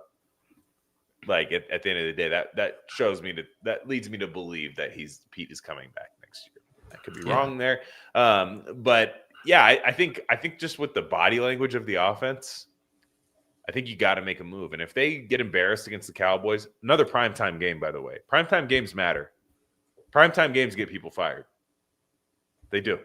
London games get people fired. Primetime games in isolation get people fired. Mm-hmm. So if they go out there and lay an egg against Dallas and they can't score on Dallas, who can't stop anybody, Chip gets fired. In my opinion. That's when the owners get involved. That's when it's like, we lost to fucking Dallas. Cannot stop anybody. I mean, Dallas has nothing on defense. Because owners are basically like fans. They do have Quentin Williams. Quentin Williams is going to be there, but again, they just traded for him. But yeah, you're right. Like, Mark Davis is going to go like, dude, 2 primetime games in a row, and I look like shit on offense. And how much am I paying this guy? You know what I'm saying? Like, and owners aren't at that point. Owners aren't thinking, well, yeah, but if I fire him, I have to keep paying. They're going, no, get somebody else. Yeah, I agree. Can we agree the Raiders have been balling it out since yeah. How many times have they changed coaches since the Cincinnati playoff loss? What? Edge coaches. Was it 4? Yeah, I'm sure there's no correlation to that. Yeah. We should fire Pete because there's no correlation to that. Yeah. Do you think it would be better running a too high safety look instead of IPM at free safety? I mean, they play a lot of too high guys. They play a lot more too high than you guys think. I kind of like Isaiah Pullum out close to the line of scrimmage.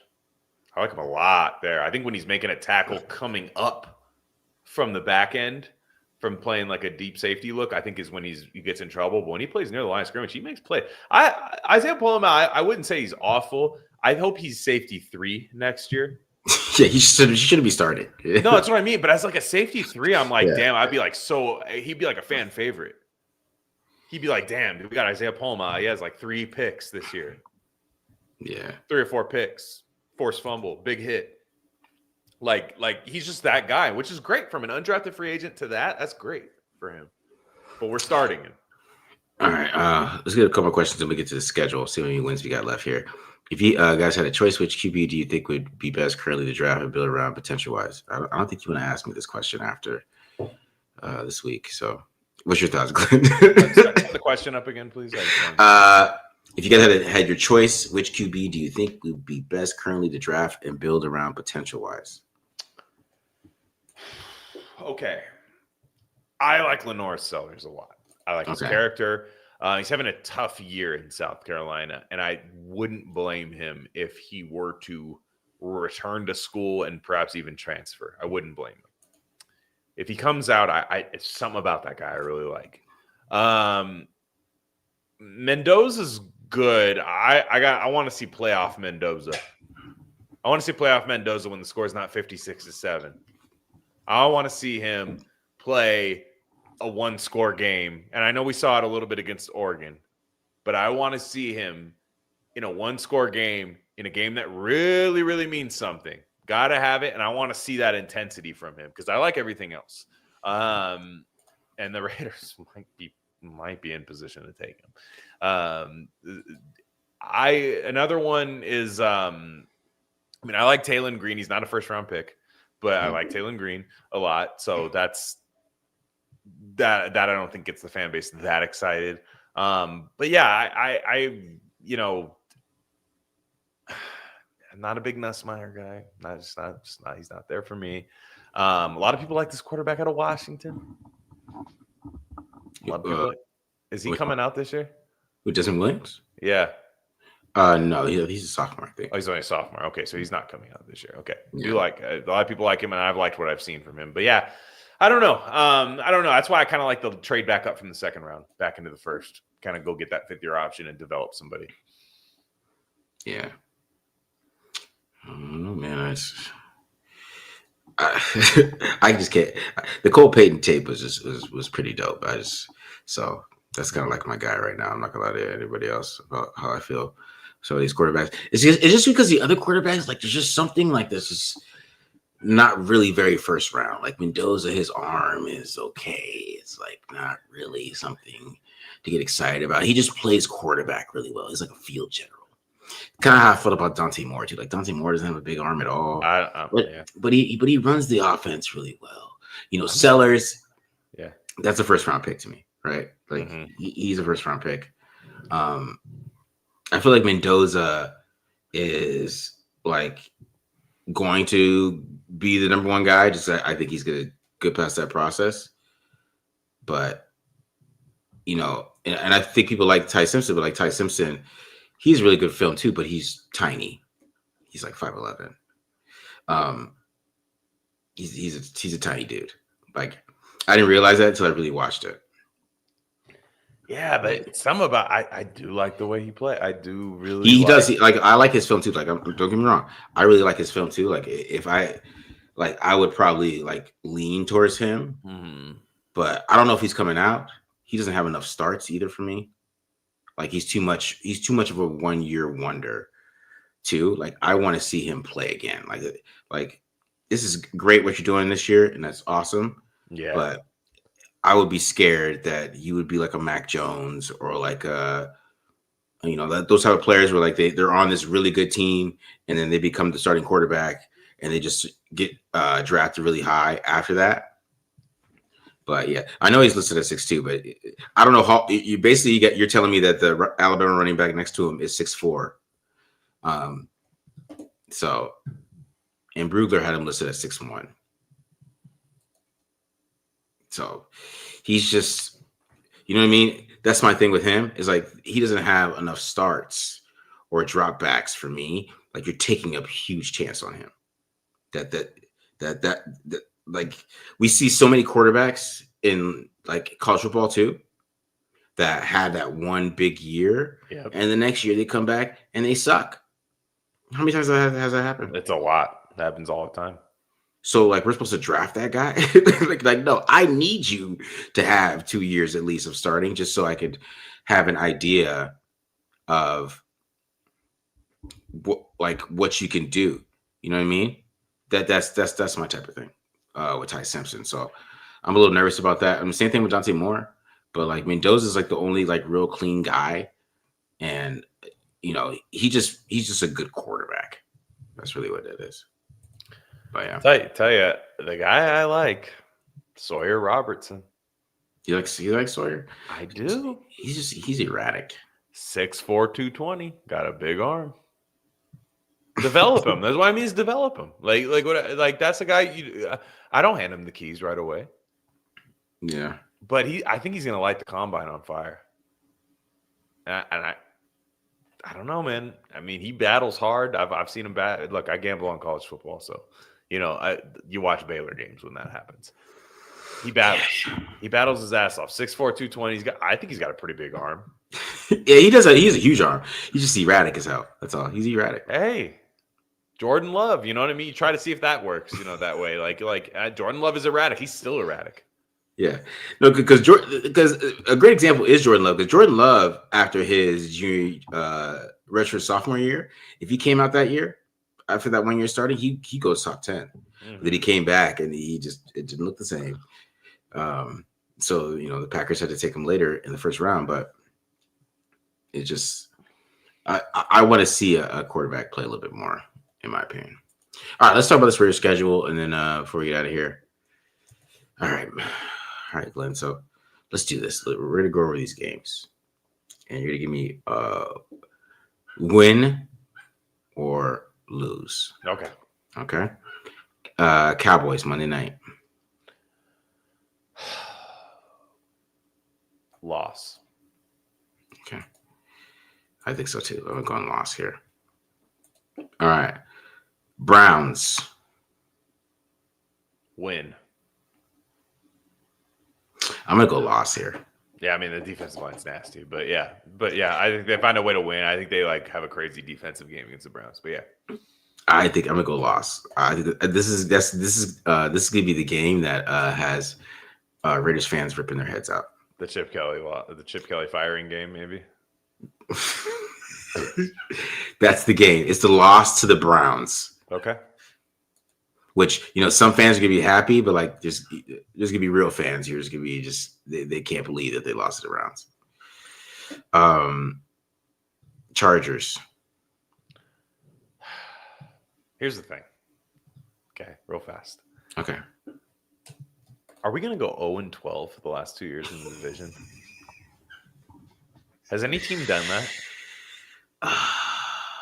Browns had the Rams had a 1-win season one time under Steve Spagnuolo, I think. So that could have been the case. But I think I don't know if anyone's had a 2-year stretch where they went 0-12 in the division. Beat somebody in the fucking division. I know these are meaningless games. It's not meaningless to me to go 0-12 in the division. But I'm going loss. You're going loss? Okay. Yeah.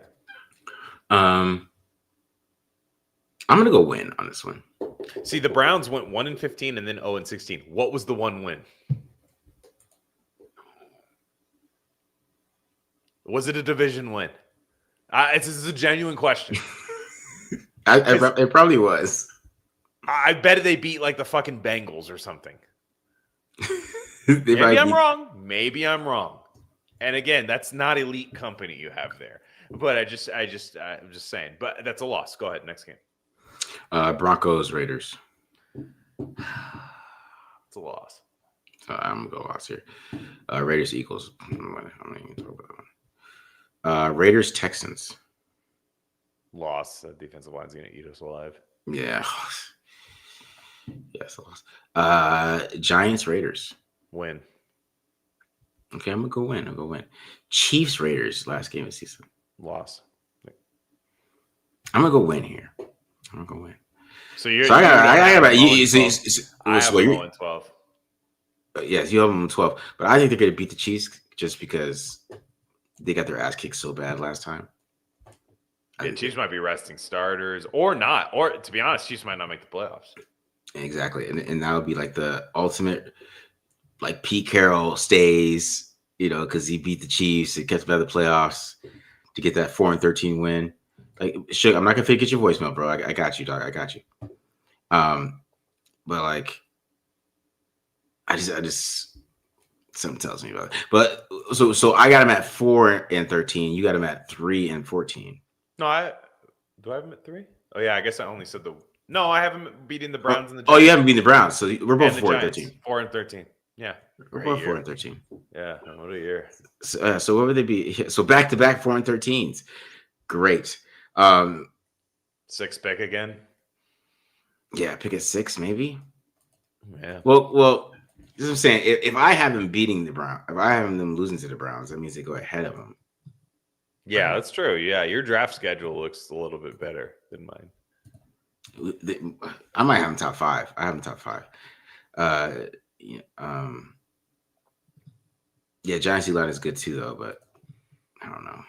Jack Start's a rookie. Patrick Graham, they do really good against rookies because and just also like their receiving core is not great. The Giants secondary isn't good. Like their D line is good, but their secondary is very bad. And Brian Dable might be fired by then. Yeah, you have no idea. I mean that's the thing. We don't know what some of these teams. Kevin Stefanski might be fired by the time the Cleveland game happens. I mean, seriously. I mean, it's not out of the question. Some of these teams, we don't know what's happening there. We don't know the injuries the Chargers have by the time they play them. Who the Raiders? Remember when the Raiders beat the Chargers 63 to whatever? Easton Stick was the quarterback. You know what I mean? Like you just don't know. They might run into a bad backup quarterback one of these games. CJ Stroud's getting his ass just pummeled like all year. He might not play. That might be a Davis Mills game. It's they might run into some of those, and people go, "Oh, they won a meaningless game." Well, the other team played a bad backup quarterback, and we'll see. We'll see. Scottaboo played well. People saying Scottaboo was crazy. He looked good this year. He was catching the ball and doing everything. He looked good. Problem is everybody knew that was going to happen to him. Yeah. Do you start from scratch in the trenches? Do you mean like from O-line or defensive line? Well, if you're starting from scratch in the trenches, that means you trade Max Crosby. I would assume that's what that means by starting from scratch. And in that case, I say no. They have plenty of picks. They have plenty of picks and plenty of money. They have plenty of picks and plenty of money. Just sign Trey Henderson. Sign Trey Henderson and then draft, a defensive end behind both of them, that you can develop. And then you draft defensive tackle, finally hit on a draft pick of defensive tackle. Who knows what Hemingway and Pegues are. And then on the offensive line, it's weird. On the offensive line, I think they have some talent. Like, I don't think they're like talentless there. I don't know that we can depend on Colton Miller to play all year, every year. I think we're at that stage of his career, unfortunately. But after that, it's like, competition for Glen at right tackle. Absolutely. Let him go win that job next year. Cause to me, it's not that good of a year from him. Competition for Meredith for sure at center. Go win that job next 100%. year. Go win the job. And then JPJ, I mean, I don't trade him. I don't know what they're going to do. I don't trade him. And then at left guard, Parham's an interesting question. Do you extend him? I don't know. Also, is Pete going to fire his son? Do you think he will? And if so, how do you do it? You help your son get a college job. That's true. What is it? So here's this one today. So say I'm Brendan Carroll. That's right now. I'm Brendan Carroll. You're Pete Carroll. What is the setting? Are you calling me into Raiders HQ, or are we getting lunch at our favorite lunch spot together as father and son? We're getting lunch at our favorite lunch spot as father and son, and we're like, hey, it's not working out. So I think we should make a call back to Jet Fish and see what we can do there. And or we could, I know some guys up at up at USC. Maybe we can get you back over there. We're getting it's gonna be a conversation. That's exactly what people do, like over some coffee, because he's old, right? Hit up a Village Inn. You see his favorite breakfast spot, and maybe a Denny's or something like that, and have that conversation with Brennan about him getting him a job at some kind of college place, right, and helping him out, using his connections, So yeah, I was just wondering, like the firing your son. I just wonder, like, do you say come to the office? Do you treat him like anybody else, or do you just say like, Brennan, it's Thursday, let's get lunch like we always do? Yeah. Because Pete doesn't seem like the drills general dad. He seems like more of like a a caring dad. That's what he does. He takes him to the I've favorite already breakfast got a spot. job for you, Brendan. Like Brendan, One that I talked to some guys up at so we're gonna get you into that offensive line coach job, and it's just not working out here. I gotta go hire somebody else, but I did find you another job first. I just want to let you go and leave you unemployed.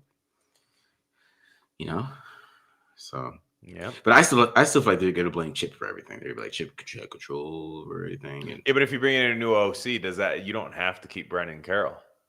you don't, but Like the OC doesn't. So I guess what I mean is you might get rid of him too. Yeah. Like the new OC is not going to be like, yeah, this really important position group. I want your son as the O-line coach. I just want to say welcome back, BBW Enjoyer. Yeah. I don't know where you've been at, man. Yeah, welcome back. Do you think too skinny? The girls skinny. The girls get too skinny lately, or he's been out there enjoying them. Yeah, 2004 anorexia models. That's all we've been having. Yeah, he must have been out there enjoying them. Yeah, too, that's true. I hope you're living your best life. I hope you're not back under bad circumstances. Do you think it's arrogant that Pete didn't even consider signing Darnold over Geno? A little bit. I like Darnold. A lot of people didn't. A lot of Raider fans said, nope, I don't want anything to do with him. I like Darnold. The problem is like, and I, Darnold likes to hold the ball too, but they're getting the ball out of his hands a little bit in Seattle. Clint Kubiak's doing a really good job there. And I think Darnold listens. Yeah. Because he had to learn how to listen. You're the third overall pick, but it didn't work out. You got to learn how to listen. I do like Darnold. He was younger, too. And he's making some of the best throws that any quarterback's making this year. He's just having one of those years. Who knows if it's going to be that way in years future. But a little bit. Yeah, I think it's weird. I think it's weird that it didn't seem like they were in on him at all. I don't know. I like Darnold, but I still think it's somebody. If we had Darnold and he was playing well, that once he got to the point where I know the point's coming, I know it's coming for him. And when that moment ended up happening, everybody would hate him. So, yeah. Just like Seahawks fans are going to. Also, Tom Brady hated him on that broadcast, so maybe that is a point in the Tom runs everything category. Yeah, you know what I mean? Because like a lot of what Seattle's doing, they're doing like a lot of 12 personnel, and teams are playing the run against them so much because they don't respect Darnold. So what's going to happen? Eventually, teams are going to start respecting him, and that's when everything changes. Because basically, he's not getting any respect. And they're like, we're just gonna stop the run. And if Darnold beats us, then he beats us, and he's just right now he's just tearing him up. But some teams gonna take him serious, just like the Steelers. They took Daniel Jones serious last week, and you saw what happened to him. And that's what happens to a lot of these quarterbacks, that they go to these new teams, and teams don't take them serious, and then they start to ball until somebody does, and then we see what that guy actually looked like. Marcus and Glenn, would you go QB pick, top pick, or BPA top pick and trade back in the first for a quarterback? Second half of that question, Michael, I think is my answer. I think this is it's not. I'm not married to any particular process there. I just think that's the way this class looks right now. Is I think the defensive and even offensive talent is just better in the top half, and I don't think you want to be. I don't think you want to just bypass a lot of that really good talent because you need a quarterback. I think you come back in, you get that fifth-year option with a quarterback that needs a little bit of work. A John Mateer, like I said, I'm a Sawyer Robertson guy. I think he's gonna rise up draft boards by this time. I think it sounds crazy now, but I think he's gonna rise up there. You're gonna try to find a really good raw specimen that wants to learn, and you're gonna have to really have somebody that really nailed those interviews, and then you trade back up into the first round and get him while you added what you think is a blue chip, what I would think is a defensive player in this draft. I think it's a very defensive top half of the first round, whether that's Caleb Downs, Peter Woods, Arvell Reese, just one of those guys where you go, I'm my 10-year starter on defense, and then I found my quarterback in the first round. I think Raider Nation would be so hyped if that happened. Yeah. Caleb Downs is a stud. He's 5. People are worried about his what he's going to run, and he's too small. I'm telling you, with safeties, I'm not sure those metrics matter. Kyle Hamilton, slow. See the thing is, if he's slow and he'll just be there like in the second round. That's what I'm saying. Like Kyle Hamilton's slow. Brian Branch didn't run well. Those guys are beasts. And it just, I'm sorry, like safety's the position where you put the slow corners that like to tackle. Yeah. So, let me play this Baby Shug. Let's do it. Let's do it.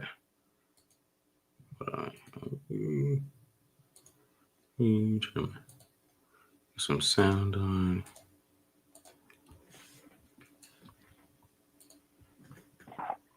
All right, fellas. This is Baby Shug again. I just want to challenge everyone that's listening to this live to go off and tweet at Richie Incognito so we could get him on the show. Yes. I think that'd be a good thing to do for the TDL staff, for each and every one of us to tweet out and call his ass out so he could join the show. It'd be good for the nation and also for TDL, because if there's a group of content creators that deserve it, it's these guys. All right, fellas, carry on. Oh, appreciate that, Baby Shug. But let me get his real one here. that was First off, that was his heartfelt one. I appreciate that, Baby Shug. First off, here's the thing, Baby Shug. If we do get Richie Incognito on the show somehow, I will under no circumstances kick you in the nuts ever over any bet. So that's, I don't know if that's a win or a loss for you. You decide, but yeah, thank you. All right, let me get his other one here. I gotta remember to put this number out, man. I gotta start putting this number out more often. Hold on. I put this out so we get more phone calls here. So I think they're funny, especially like after the games. I like. Yeah. Oh yeah. after the game once, I gotta start putting that out,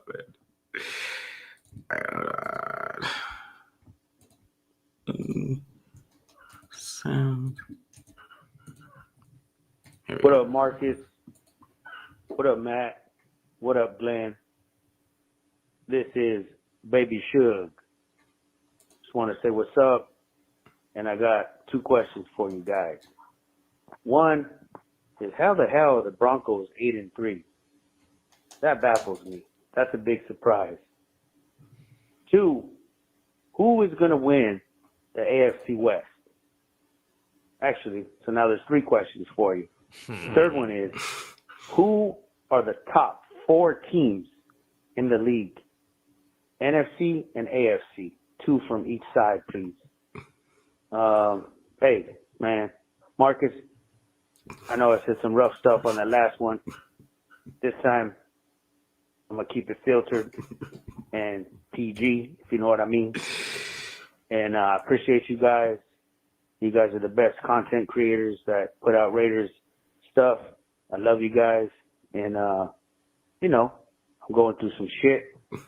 And you guys are the ones that going to help me through this, believe it or not. Thank you, guys. Look. Man, Shug's been so heartfelt on these messages today, man. It's just from the heart. You appreciate it, Shug, man. We appreciate you, dog. I'm going through some shit too. The Raiders fucking suck. Yeah, that's what I'm going through. So I feel you, man. Shug's so heartfelt today, man. Everything was from the heart, man. I really appreciate that, Shug. First question was, how are the Broncos 8-3? The reason, and this is why this is kind of harkens back to my draft strategy here. They're 8-3 because their defense is really damn good.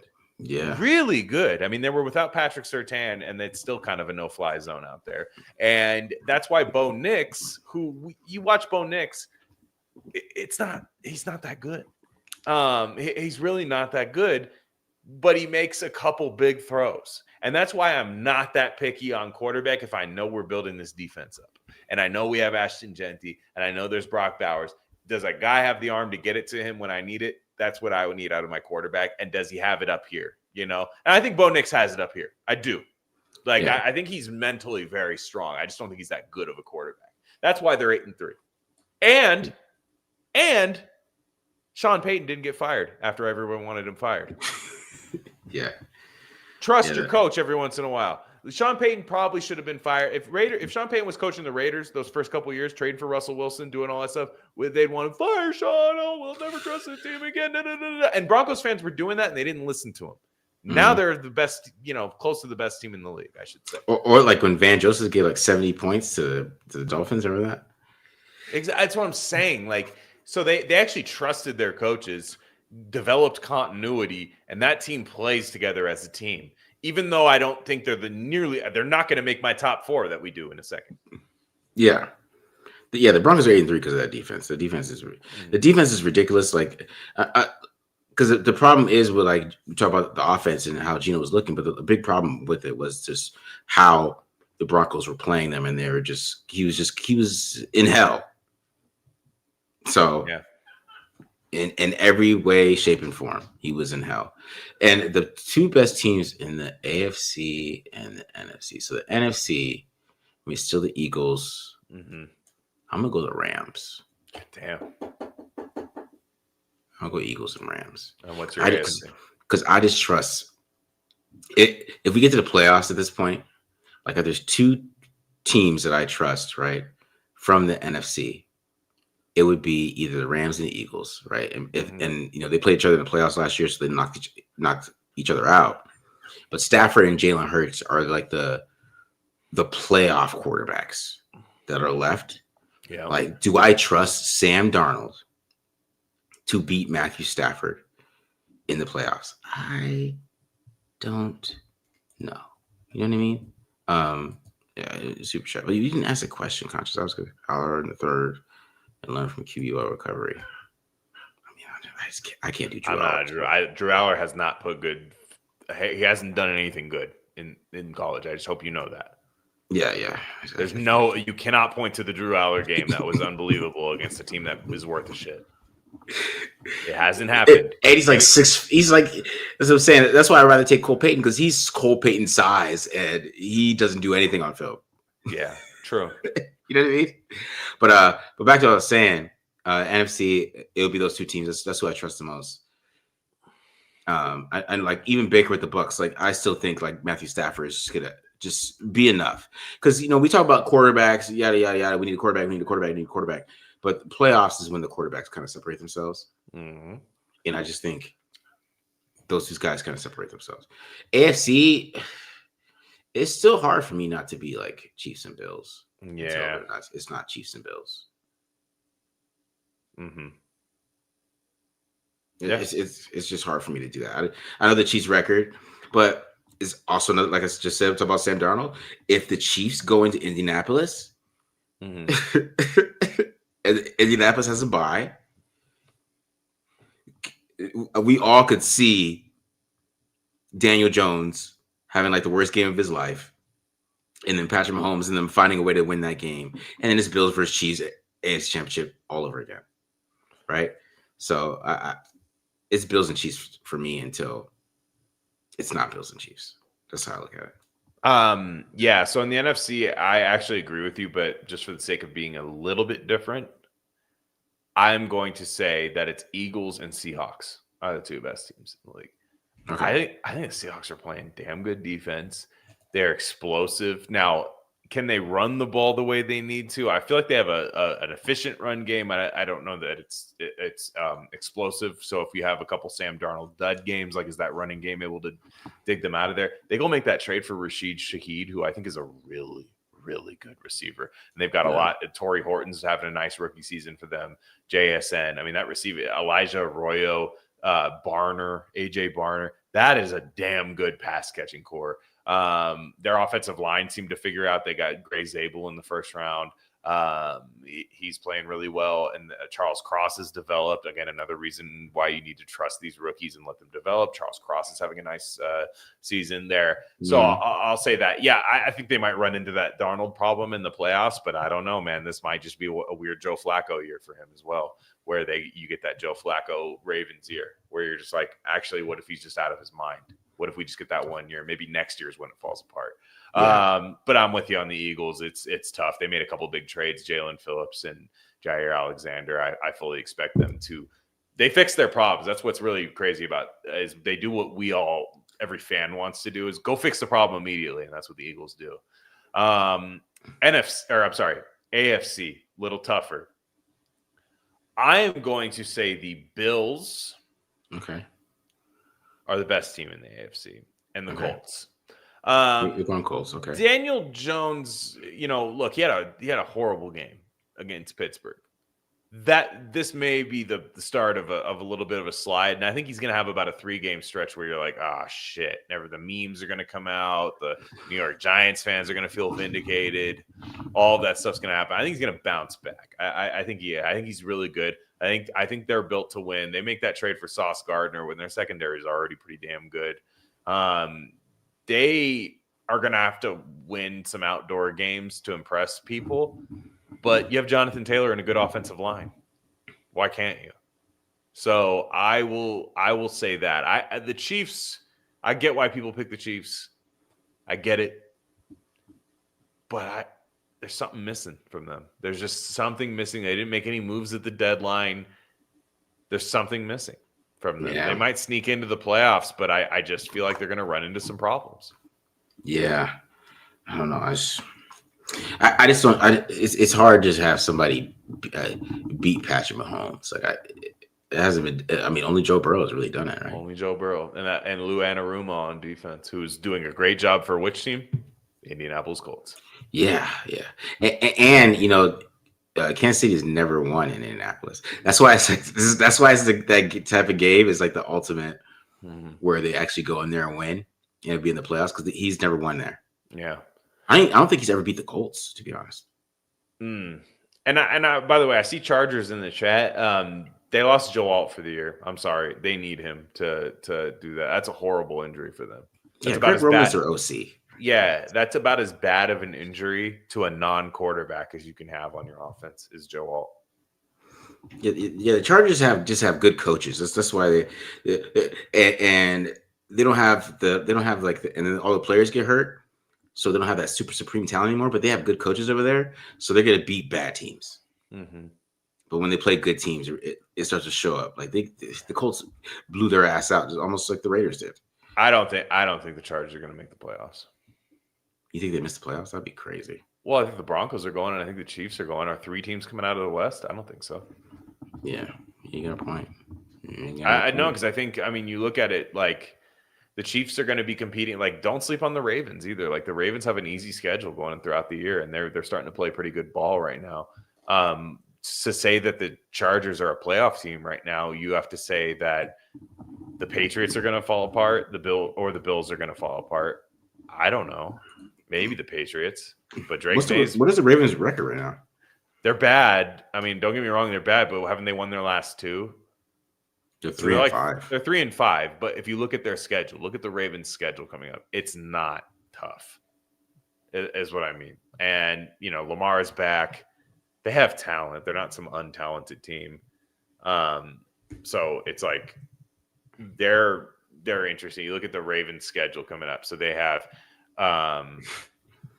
what do they have here? They have the Vikings, Browns, Jets, Bengals, Steelers, Bengals, Patriots, Packers, Steelers. It's not, yeah. So, what I mean is they don't have a lot of room for error, but they can lose 2 of those games. Yeah. They can lose 2 of those games. I'm not saying they're going, but I just mean, what I mean is the Chargers don't have their best offensive lineman, and they're going to have to go make a run. Yeah. Yeah, the Patriots are the team that are going to make the playoffs. No, the Patriots are,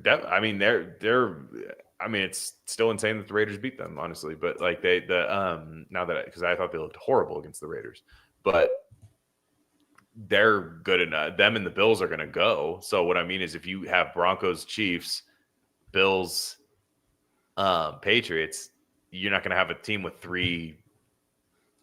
You're not going to have a division with 3 teams coming out. Yeah. So true. I think Chargers missed the playoff. I think Chiefs barely get in. All right, let's get some of these questions in and we get out of here with some college football stuff here. Where is that? Do you trust Mike McDaniel to develop a quarterback? Yes. He did a good job with Tua, right? What are the odds of Pete growing some balls and firing his son? Favorite We gotta lunch win over spot. that. Favorite Yeah, lunch spot. yeah. Yeah. Mhm. Little breakfast at Denny's. You know what I mean? Yeah. How did Lonnie Johnson look? I mean, I really didn't get jive too much. I didn't into Lonnie notice him, Johnson. which means not bad. Yeah, he made a good tackle on the one of those plays that kind of shut them down. I know he made a good tackle, but I don't know. Depending on Lonnie Johnson, it is just horrible in my opinion. I'm not gonna lie. Which round is the last round to draft a starting quarterback for 2026? To be honest, it's second round. Second if you get round, past second round, you aren't drafting a starter. Yeah, unless you get lucky. But yeah, I agree. The Chip plays Pickett to save his job. That's not a good situation to be in if you want to save your job. Is there anything salvageable with Aller?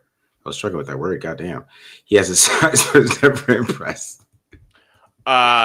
Your second sentence says the answer, in my opinion. I think he's done that twice tonight. He's answered it in the second sentence.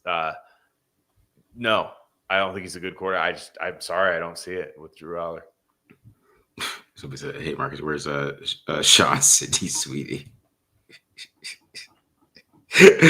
Glenn, I wanted you to chat so much because like Matt could just match the humor of that. That's what I really missed you. The humor of that moment. Yeah. Oh, that's man. Post-game reaction. That's post-game reaction. I'll cut everybody some slack there. It's post-game reactions. You know, keep that one in your living room. Don't put it in the chat. You know what I mean? Just, you know what I mean? Say it to your TV. Turn Alexa off. Oh, man. All right. Let's get to these. Let's start with college football. I clicked it. By the way, Taddy says Glenn doesn't like Drew Aller because he lost him money. Guess who won me the most money on college football that I've ever won? I'm guessing Drew Aller in Penn State. No, he lost. I've bet on him once and never again. That's my test. That's my litmus test is, would you feel comfortable betting your biggest bet of your life on Drew Aller? No, you wouldn't. You wouldn't. I wouldn't. Patrick Mahomes, Texas Tech. It was free money every week. Patrick Mahomes, overs all day because you knew Patrick Mahomes was going to score touchdowns. So everyone laughs at my model, but I'm just saying, would you bet your checking account on this quarterback? Well, Drew Aller, he needs a lot of work. No, then you wouldn't. He sucks. I would bet more on Lenore Sellers. I would bet more on him keeping the game close. Drew Aller gets favored. That's the thing. Yeah. He gets favored because of that Penn State team. Okay. I got these covers messed up. So go ahead. You start talking about it. Well, if you got them messed up, what's the mistake? I got the wrong teams in there. So that's shit. But go ahead. Just keep going. Keep going. I feel like I'll be able to get them right. Yeah. Dude, which one do you have wrong? Oh, Ole Miss. Yeah, that one's okay. You're good. BYU versus Texas Tech is interesting. Texas Tech's defense. And you're talking about money. It's a team that's spent in the transfer portal. I bet on them last week to hit the over, and they hit the over with their defense on defensive touchdowns. I'm going to take them. I'm going to take them. They need this win really bad. They need to become a playoff team. Bear Bachmeier is a fun quarterback for BYU, but when they play a good team, it doesn't look so good. BYU's undefeated, right? I mean, so they might keep it close, but I'm going Texas Tech. I think this is where BYU falls apart. Missouri versus Texas A&M. I will take. I really like the over in that game more than anything, but I am going to take Missouri. I'm going to take Missouri. I don't feel great about it, but Texas A&M, they're good, but they let teams linger a little bit too much. They just don't blow teams out. You know what I mean? Like the way that they need to. So I don't want to spot any team 7 points. LSU versus Alabama. 9.5 Alabama's way. With Nick Saban, this would be a no-brainer. Am I going to ride the Nuss bus? I think I am. Okay. Plus 9.5. Why the hell not? I'll take it. I'll take it. I'll feel stupid. I'm not going to bet it in real life.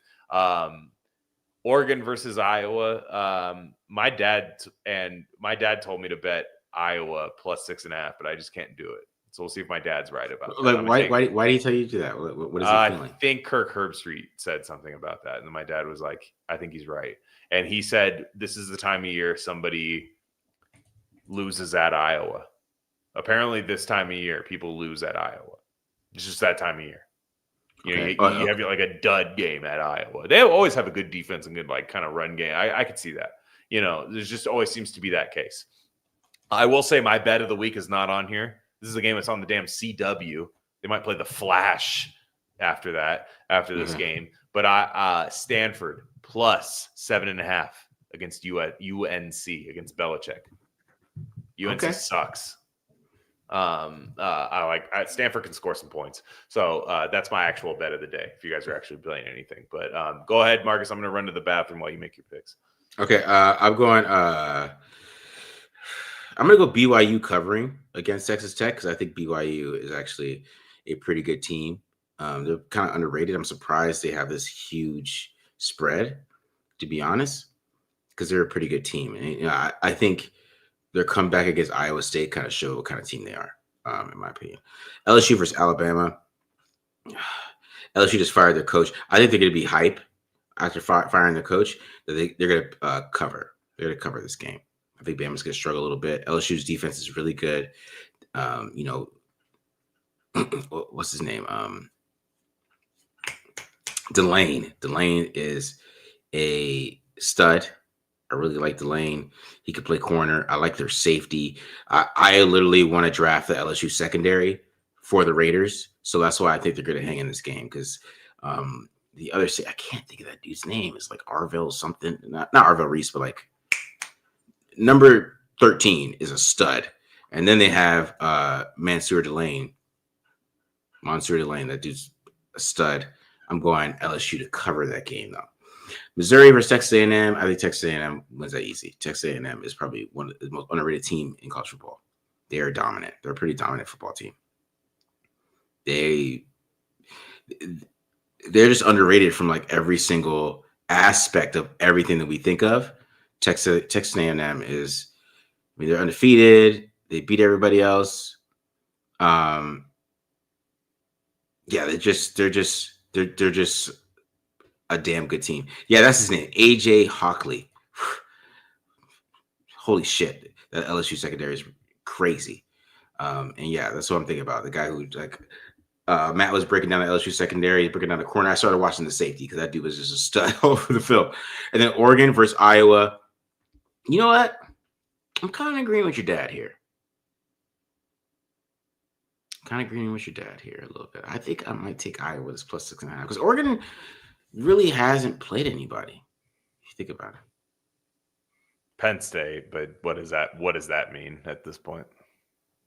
Indiana, they lost. Yeah, they lost Indiana. It's true. I don't know. Iowa's a tough team, man. They're a tough team. So I would go that route with them. So all right, we got NFL here. What do you think? We got Chargers versus Steelers, Eagles versus Packers, Bucks versus Patriots, Jaguars versus Texans.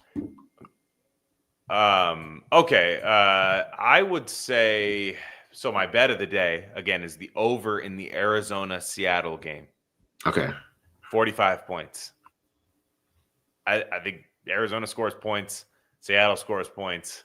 I think it'll be there. Those teams always play a weird game whenever they play each other, by the way. And Brissett's playing. So that's my bet of the day. I almost put that game on here, but I thought some of these just the over though. I wouldn't mess around with the spread on that one. But Chargers versus Steelers. I am on the Steelers +3 in this game. That's the primetime game. Joe Alt, I think TJ Watt is a game wrecker, and I think he's gonna. I just don't think the Chargers are going to be able to run the ball in the way that that's going to be able to kind of quiet that Steelers pass rush. Their Steelers defensive line's playing pretty well. And then I like to take the spread on that one. And I think that at SoFi, you're going to get a lot of terrible towels in there. There's a lot of transplants in there, Steelers fans. Bucks versus Patriots. I like the Pats in this game. I think the Bucks are injured. Drake May's playing really, really well right now. Yeah, he looks great. Still no Bucky Irving for the Bucks, and I think he's kind of the guy that keeps the offense rolling a little bit. Like when they can't get the ball to the receivers, they get the ball to Bucky Irving. He's still not there. They really miss him. So I am going to take the Patriots. I would take the money line for them to win outright in that game. Okay. Eagles versus Packers. That's the Monday night game. I like the Eagles money line. I took it. I got it at the casino here. I think it was plus 130 where I got it at. The line's already moved to where you have it right now, I believe. I'm sorry. I just think the Eagles are better than the Packers. And I think Saquon can run against that team. I think they're going to run at Micah Parsons. Eagles already know how to beat Micah Parsons. They've done it many times. Jaguars versus Texans. This is an interesting one. I think the Texans are going to win this game. I don't think the Jaguars are going to be able to score points on the Texans. I really don't. The over-under set low, and I think where the over-under is set tells you, in my opinion, who's going to win this game, right? Because if the over-under was high, that would mean Jacksonville's going to score on Houston's defense. They don't think they're going to, and I don't think the Jaguars have the defense that's just going to like crush. And it's Davis Mills, right? Davis Mills is going to play. I just have a feeling this is going to be a weird like 13-6 game that the Texans win because Will Anderson gets a sack fumble. I don't know. Davis Mills avoided sacks way better than Geno Smith did. He did play. I had Broncos money line as my bet of the week last week against the Texans, and I was sweating that because Davis Mills. I was like, "Cool, CJ Stroud's out of the game." I bet say Davis Mills is in there playing quarterback, nothing special, playing quarterback. Davis Mills Mafia. We're in Mills Mafia. Because the Texas line isn't good either, and they're getting their ass kicked, and he was getting rid of the ball. He didn't get sacked. Like he got sacked like twice. Their line is terrible. And their line's terrible. And this kind of and Geno got sacked 6 times. And that's basically my whole point that quarterbacks sacks are a quarterback stat. Because if Davis Mills is not getting sacked because he's getting rid of the football as quickly as he can, it doesn't matter. Exactly. All right. Anyways, to the picks though. I'm going to go Steelers here too, because they moved Jalen Ramsey to safety, and their whole defense changed. And he's Charles Woodson now. And I think that was like the smartest thing they ever did was move him to and my Chargers fan just came in here, so now I feel good about this pick now that I'm going Steelers here, just because I think literally they moved him to safety last week, and they shut down the best offense in football. And he was all over the field, man. Like, I don't know if you watched that game. Jalen Ramsey was all over the field. He was ridiculous at safety. So he has made the transition. And only like somebody like Mike Tomlin would do that. Be like, hey, and probably only Mike Tomlin can actually get him to buy in to do that. Yeah, that's really the thing. Mm-hmm. Right. He walked up to him like, hey, man, you're not working out a corner right now, but I think you could play safety. And they literally put him there last week, and like, it was crazy. He was literally all over the field. And I think that's just kind of changed their whole defense a little bit. So I think they're going to surprise the Chargers a little bit there. And I think that the Steelers pass rush kind of went off last week too. And having Joe out is going to be a big difference there. Huge. Buck versus Patriots. I'm going to go Bucks. And the reason why is because I think last week against the Falcons, I think they really kind of exposed themselves, the Patriots, a little bit, like how they kind of look against better teams. And I think the Bucks are just a good team, and that's why I think they're going to lose this game, because I just feel like the Patriots are beaten down on some bad teams, but like when they played a team that was just halfway decent last week, they hung around and they barely won that game. And like Drake may have made some mistakes. He had to get through some picks, and he fumbled the ball. I just think there's going to be some of that, and they're going to be a little bit issue of that. But that's why I like the Bucks this one. Eagles versus Packers. I think the Packers and the Mafia have something going on here. I just want to talk about this. My buddy Ryan the Lion would agree with you. Yeah, because there's something there that Ben Baldwin guy. He tweets out this whole like the market what the market thinks. And for some reason, the market keeps putting this Packers team as a Super Bowl contender. And, you know, when you watch the Packers, they don't look that way. Yeah. So I just feel there's something weird going on. They're not that good, man. Right? They're not that good. But And why Tucker does the Kraft. Mafia think they're good? And Tucker Kraft, man. That's a huge loss for them. The part that looked good was them doing that West Coast offense, run the football, dump it off to Tucker Kraft, yards after the catch. They don't have that anymore. It's Luke Musgrave there now. And, you know, liked him in college enough, just like anybody else did. But I just don't see it. I'm sorry. I don't see them. And the Eagles' offensive line, I think, is going to be good enough to stop that pass rush when they need to. Yeah, I think the Eagles win this game, though, because they're just a better team. They're just a better team. Why are they not favored? I know it's at Lambeau, but like, why are they? It's weird that they're not favored. Like, what does the Mafia know? Because, you know, we already found out after the NBA gambling that the Mafia is still running this shit. So, Chauncey Billups, what do you know about the Packers? Let us know, Chauncey. Jaguars versus Texans. I'm with you because, like, just how the Jaguars looked against the Raiders kind of says how good they are to me. And then watching the Raiders play the Broncos, like they had us all thinking the offense was back. So I think they're gonna lose this game. And the Texans are just better on defense than the Raiders. So, you know. Mm-hmm. All right, so let's get the last question to get out of here, man. What round do you think Cole Payton will fall at? How long till he's ready to start in the NFL? I think Cole Payton's going to go top 10. Damn. I think we're going to get I think they're going to get to the process. He's going to go to the Senior Bowl, right? They're going to get to the process, and he's going to have that Carson Wentz type of rise. Because Carson Wentz was not a first-round pick, was not the number one guy until he went to the Senior Bowl. And he competed, and that's what I think is going to happen with Cole Payton. Like, I'm wild. You guys are thinking I'm wild right now. Oh, your shot. But he's 6'5", 233 pounds, and he plays an NFL offense. He throws it. It's wild. But, like, now, I'm going to sound crazy now, but there's going to be some dude in March and doing Dane Brugler's like, oh, I have Cole Payton. Let's give you one now. Everybody's going to be like, oh, I like get Cole Payton. So your quarterback list right now goes Cole Payton, Nuss Bus. Nobody else. Like, I'm telling you guys, he goes because the scouts are already out there. They're already out there watching him. He's gonna go to the Senior Bowl, and then he's gonna have a good week there. And if he has a bad week, then it says a lot about him, and that's gonna be the big week for him. Like, risers happen all the time, guys. Like, it's never, especially in a class like this. Yeah, it's true. It's very true. There is room for one. There's got to be one riser. Mine is Sawyer Robertson. Yours is Cole Payton. Yeah. Okay. Fair.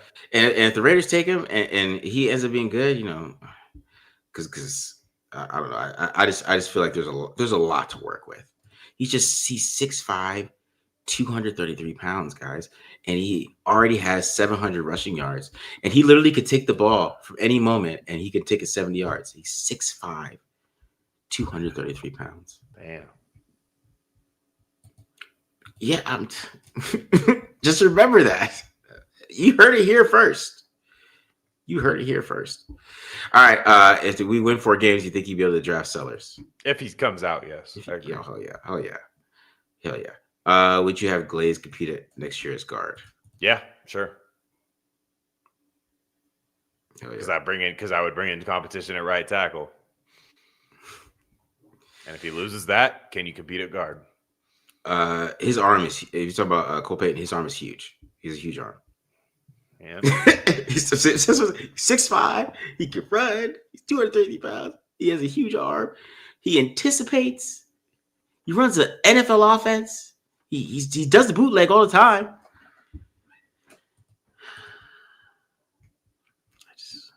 I'm gonna do the breakdown for him, guys. I'm thinking about doing it for the members. I'm gonna do it for the members, man. Yeah. I wasn't an AR QB train. You're right. I was, but this isn't the same because AR couldn't throw. I was more just like this has to work out. But this guy's just a little different. Like, it just feels weird. It feels weird, man. It feels weird when I watch him. I was like, this is interesting. But we'll see. I've been wrong before. You're right. Kurt, let me know. I've been wrong before. We'll see what happens now. But anyways, any last thoughts, Glenn, before you get out of here? No, I think I've said it all. I've said it all too, man. All right, guys, we're out of here. I hope you guys enjoyed this episode. Hit the subscribe button. Subscribe. I think we'll be back Monday. We'll be back Monday, Glenn. We do Yeah, it's true. I guess there are stats. Yeah, that's true. There's stats to talk about. Yeah. So we'll be back Monday. We'll be seeing what happens, talk about what's happening in the NFL, whatever. And then we'll do, I think me and Matt are doing film Sunday too, so we'll be putting that out as well. But yeah. I hope you guys enjoyed this episode. We're out of here. Peace.